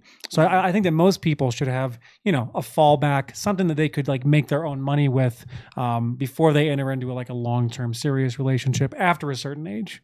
Power struggle for sure. Yeah. Like the power dynamics. If I have a wife and I'm making good money, what she wants to do, whatever she wants to do, save your money, I'll take care of everything.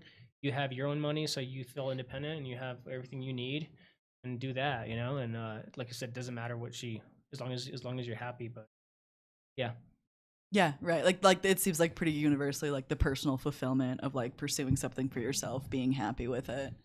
Like that's what you guys are looking for more than anything. Sure. Yeah. Okay. Do you have any additional questions, Joe? We're probably getting near the end of our I was time. say we're getting near the end of our time, so I don't actually I do have one. I always have a final question. So if you have anything else you want to Go for it. My favorite question we usually ask at the end is, what do you think makes a successful relationship? You can take this any direction you want to. Like, what is a successful relationship Good to communication. you? Awesome. Okay. Yep. Having clear, open communication is really, really good. Communicate with your partner. And, just about anything. If you had a really good day, communicate that. If you had a really shitty day, communicate that. If you want to have sex, communicate that. Yeah. Don't harbor that, because that's going to weigh on you way more than just getting it out there. It might hurt, but you're going to be so much better for it at the end of the day for anything. So yeah, just communicate. Yeah, it's really important. Got it. like you said, communication. That's it, and everything else plus. How about you guys? What do you define I as a successful relationship? But I think communication is the key. I was not like a talkative person before him, but he trying to make I'm me talk. not yank it. I'm just trying slowly drawing out. But like talking about problems. Yeah. I've never I think done that's this huge. before with my Huge. ex-boyfriends, and that's why those relationships were not successful, because there was no communication. And now that we have an actual communication that is healthy, that is helpful for both of us, it's actually working. That's really pretty cool. good. That's awesome. Can you ask the question one more time before I make myself look stupid? No, you're good. You guys have all been great. Yeah, you guys have all been very eloquent too. How do you define a successful relationship? How do I define it? Is just For you. For me, that both people are putting effort in. I think communication is great. I think it is, but without effort, you can talk all you want. Yeah, there's no but if follow-through. you lose the small things that make that person happy, I will change the temperature in my place when I know she's coming over. Yeah. I don't love it, Oh, but that's very she likes nice. it. And then there's this small things that really What's the temperature, by the way? 72. 72. Okay, that's I'm always cold. She would like it at 74, but 72 is what we've agreed upon is in the compromise. middle. It's communication. I love how Before specific me, that it is, too. was 68. That's mine. Mine's always Yeah. 68. Yeah, Yeah. 68. It's the sweet What? spot. But I think without effort, and, I was waiting for it. Yeah, I think without effort and retaining and not getting comfortable, I think I think is a super important thing to a successful relationship is don't give up on I don't know. I think I kind of I think I already portrayed kind of how I feel of put the effort in, keep doing the little things, don't get too comfortable, because I mean I personally will never want to see her not smile. So if me taking 5 minutes of my time to do something even super small. Someone brought up emptying the dishwasher. Yeah. Maybe that will make her happy. And Acts so, of service. yeah. And so doing the small little things that mean nothing to you, 5 minutes of your time, but might mean so much to them, Yeah. I think is how to continue a successful relationship. We had a really I good like that answer comment. too, yeah. Oh yeah, sorry to interrupt. We had a really good comment from Ting Taco again, saying that relationships fail in the conversations that weren't had. That's Pinterest worthy. Amen. Ting Taco, you gotta come back, man. I love that. Yeah, I love that. That's very accurate. Anything you want to add on that? I mean, we've talked about it a bunch before. Yeah, But- no. I think my brain is dead now. So I like End the of answers. Yeah. podcast. I like the answers that everybody had. I feel like, I mean, communication is kind of like the go-to, but it's weird how actually really fucking important it is to talk about things. And the whole like relationships fail in the conversations that weren't had. God, that's true. I like that a lot. So yeah, I appreciate it. How about you? Anything to add? I think that like for me, like having like a lot of like things in common, like commonalities is like a really important thing for like long-term healthy relationships. Like not that like opposites can't attract, but I think as you get older in particular, talking as the oldest person at the table, Damn. I know. Yep. What's that thing again? I think that like having things in common, activities you can do with your partner that you both like genuinely enjoy is really important as like maybe the romantic side of your relationship starts to like fade over. Like I'm talking like when like 50 to 60, like having commonalities I think is super important for like the later stages of like a successful partnership with your significant other. I also think that like mutual respect and trust are massive deals to me in particular. Trust in particular is huge for me. Yeah. I feel like if I don't have trust with my partner, there's not a foundation for me personally. And I think once trust is broken, I think it can be extraordinarily difficult to build back in any sort of like meaningful way. Not like it's impossible, but very difficult. I could go on, but yeah, it's a complicated question. Yeah, I think the only thing I would add to that is that, like, on top of that, also having the ability to listen well to each other, which falls into the realm of And it's communication. not easy to listen. No, It's not easy. and like to listen, like not through all your filters, but to try to listen to what someone's actually having to say and create a safe space so someone knows, like, so their Yes. like if you can make your partner feel safe having difficult conversations or difficult days, I think that is a huge sign of success.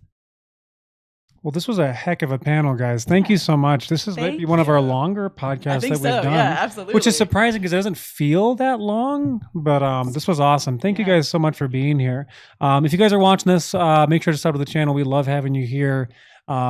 Yeah, I mean, do we have any? We'll be back next Thursday, I believe. Yes. Next Thursday, 5:30 p.m. Pacific, which is 8:30 Eastern. I'm getting so good with the time. Oh man. change. Yeah, we, crossing my fingers here, we should have a very interesting guest that was a guest on another very large podcast. Very excited to have this particular Yeah. person in. Hopefully it works out. Yeah. Anything else you want to say before we sign off tonight? No, Joe? I appreciate everyone who came over to the new channel today. And like, we've had a bunch of people watching, which we didn't necessarily expect, which has been awesome. So thank you everyone 'Cause who we participated in the chat. just started plugging it. Yeah, So no, it's exactly. great. You guys are amazing. Thank you so much for watching. Thanks to our panel again. Yeah, thank you guys. Hopefully y'all had a great time.